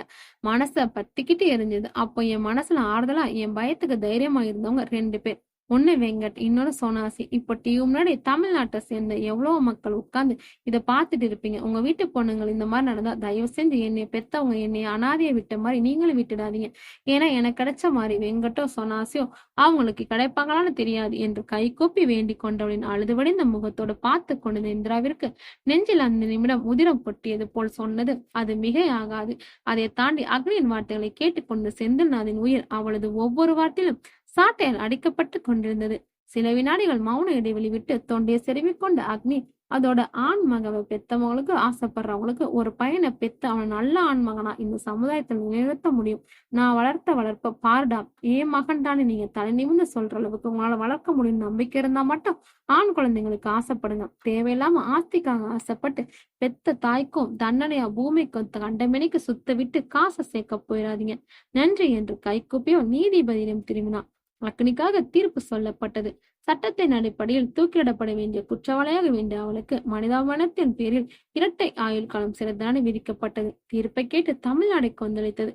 ஆனால் அக்னியின் முகத்தில் ஒரு துளி மாற்றமில்லை. ஆழ்ந்த அமைதியோடு இருந்தவளை மீண்டும் சிறைக்கு அழைத்துச் செல்ல விலங்கு மாட்டி அழைத்துக் கொண்டு போய் கொண்டிருந்த போது அக்னி என்ற குரல் கேட்டு நின்றாள். அழுது வடிந்த முகத்தோடு வெங்கட் நின்றிருக்க கூடவே அவனது மனைவியும் 2 குழந்தைகளும். முதலில் அவளை தேய்ச்சியவன் 2 குழந்தைகளுடன் புனிந்தபடி, உங்க 2 பேருக்கு பேர் என்ன? கேட்டவன் முகத்தில் இத்தனை நாட்களாக பார்க்காத மெல்லிய சிரிப்பை பார்த்தான் விக்ரமாதித்யா. அக்னி என்று வெங்கட்டின் பையன் சொல்ல, நாச்சியா என்றால் பெண் குழந்தை. உடலெல்லாம் சிலிர்த்து போனது அக்னிக்கு. இலங்கு மாட்டிருந்த கையை நீட்டி ஆறத்தழுவி கொண்டாள். அவ்விரு பிஞ்சுகளை ஆறத்தழுவி கொண்டாள். 5 வருடங்கள் அவள் அறிந்துகிட்ட கண்ணீர் அழியா விருந்தாளியாக வந்து அவளை ஒட்டிக்கொள்ள உணர்ச்சி விளிம்பில் திளைத்து போயிருக்கும் அக்னி அப்பொழுதும் விக்ரமிற்கு ஆச்சரியத்தை தராமல் விடவில்லை. மேலும் சொனாசியை கட்டிக்கொண்ட கண்களில் ஈரம் நிற்கவில்லை. தனக்கு ஆயுள் தண்டனை என்று கேட்ட பிறகும் அசராமல் நின்றவளா இவள் நம்ப முடியாமல் பார்த்தான். 2 பிஞ்சுகளின் கண்களில் முத்தத்தை பதித்து எழுந்தவள் வெங்கட்டிடம் அவன் மனைவியிடம் சொனாசிடம் இடைபெற்றுக் கொண்டு காவலுடன் செல்ல ஆரம்பித்தாள். போக வழியெல்லாம் மக்கள், திரும்பியிடமெல்லாம் பத்திரிகையாளர்கள் அவளிடம் கேள்வி கேட்டபடி பின்தொடர்ந்து கொண்டிருந்தனர். எந்த இடத்திலும் அவள் தோய்ந்து நிற்கவில்லை. அவளை ஜீப்பில் ஏற்றிவிட்டு விக்ரமும் ஜீப்பில் ஏற போன சமயம் அவனுக்கு போன் வந்தது. முக்கிய பிரச்சனை, அவன் சென்றே ஆக வேண்டும் என்று சென்று விட்டான். 1/2 மணி நேரம் கழித்து காவல் நிலையத்திலிருந்து விக்ரமிற்கு மீண்டும் அழைப்பு வந்தது. அழைப்பேற்று கைபேசியை காது கொடுத்தான். என்ன? மறுபுறம் இருந்து வந்த செய்தியை கேட்டவனின் தலை அதிர்ச்சியோடு நிமிர்ந்தது. ஊடகங்கெங்கும் செய்திகள் கொரோனா போல் வேகமாக பரவ அக்னிக்கு திருப்பி சொல்லிவிட்டு தனது அறையில் ஏதோ ஒரு வகை யோசனையோடு அமர்ந்ததுதான் நீதிபதி. இன்று ஆயுள் தண்டனை அளிக்கப்பட்ட கைதி அக்னி நாச்சியா சிறைக்கு செல்லும் வழியில் தப்பிவிட்டார் என்ற செய்தி முக்கிய செய்தியாக தொலைக்காட்சியில் ஒளிபரப்பட கேட்ட செய்தியில் முகமின்ன திரும்பினார் நீதிபதி. ஒரு முறை 2 முறைதான் கேட்ட செய்தி. சரிதானா என சரி பார்த்தவன் அது உண்மை என்று தெரிந்ததும் அந்த பொண்ணு யாரு கையும் சிக்காம பாதுகாப்பா பார்த்துக்கோ இறைவா என்று மனதார வேண்டிக் கொண்டார்.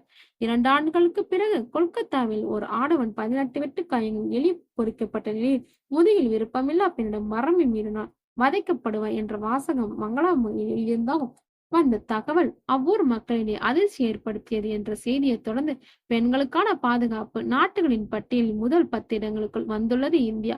இது வரலாறு காணாத நிகழ்வு என பிரதமர் குறிப்பு என்று சொல்லப்பட்ட செய்தியும் பார்த்து கொண்டிருந்த விக்ரமாதித்யாவின் முகத்தில் தவழ்ந்து கொண்டிருந்தது நெல்லிய புன்னகை. நன்றி. இந்த ஸ்டோரி பிடிச்சிருந்தா லைக் பண்ணுங்க. இதே மாதிரி டிஃப்ரெண்டான ஸ்டோரி பார்க்கலாம் நம்ம வாய்ஸ் ஆஃப் கேலக்ஸியை சப்ஸ்கிரைப் பண்ணி ஃபாலோ பண்ணுங்க. பாய்.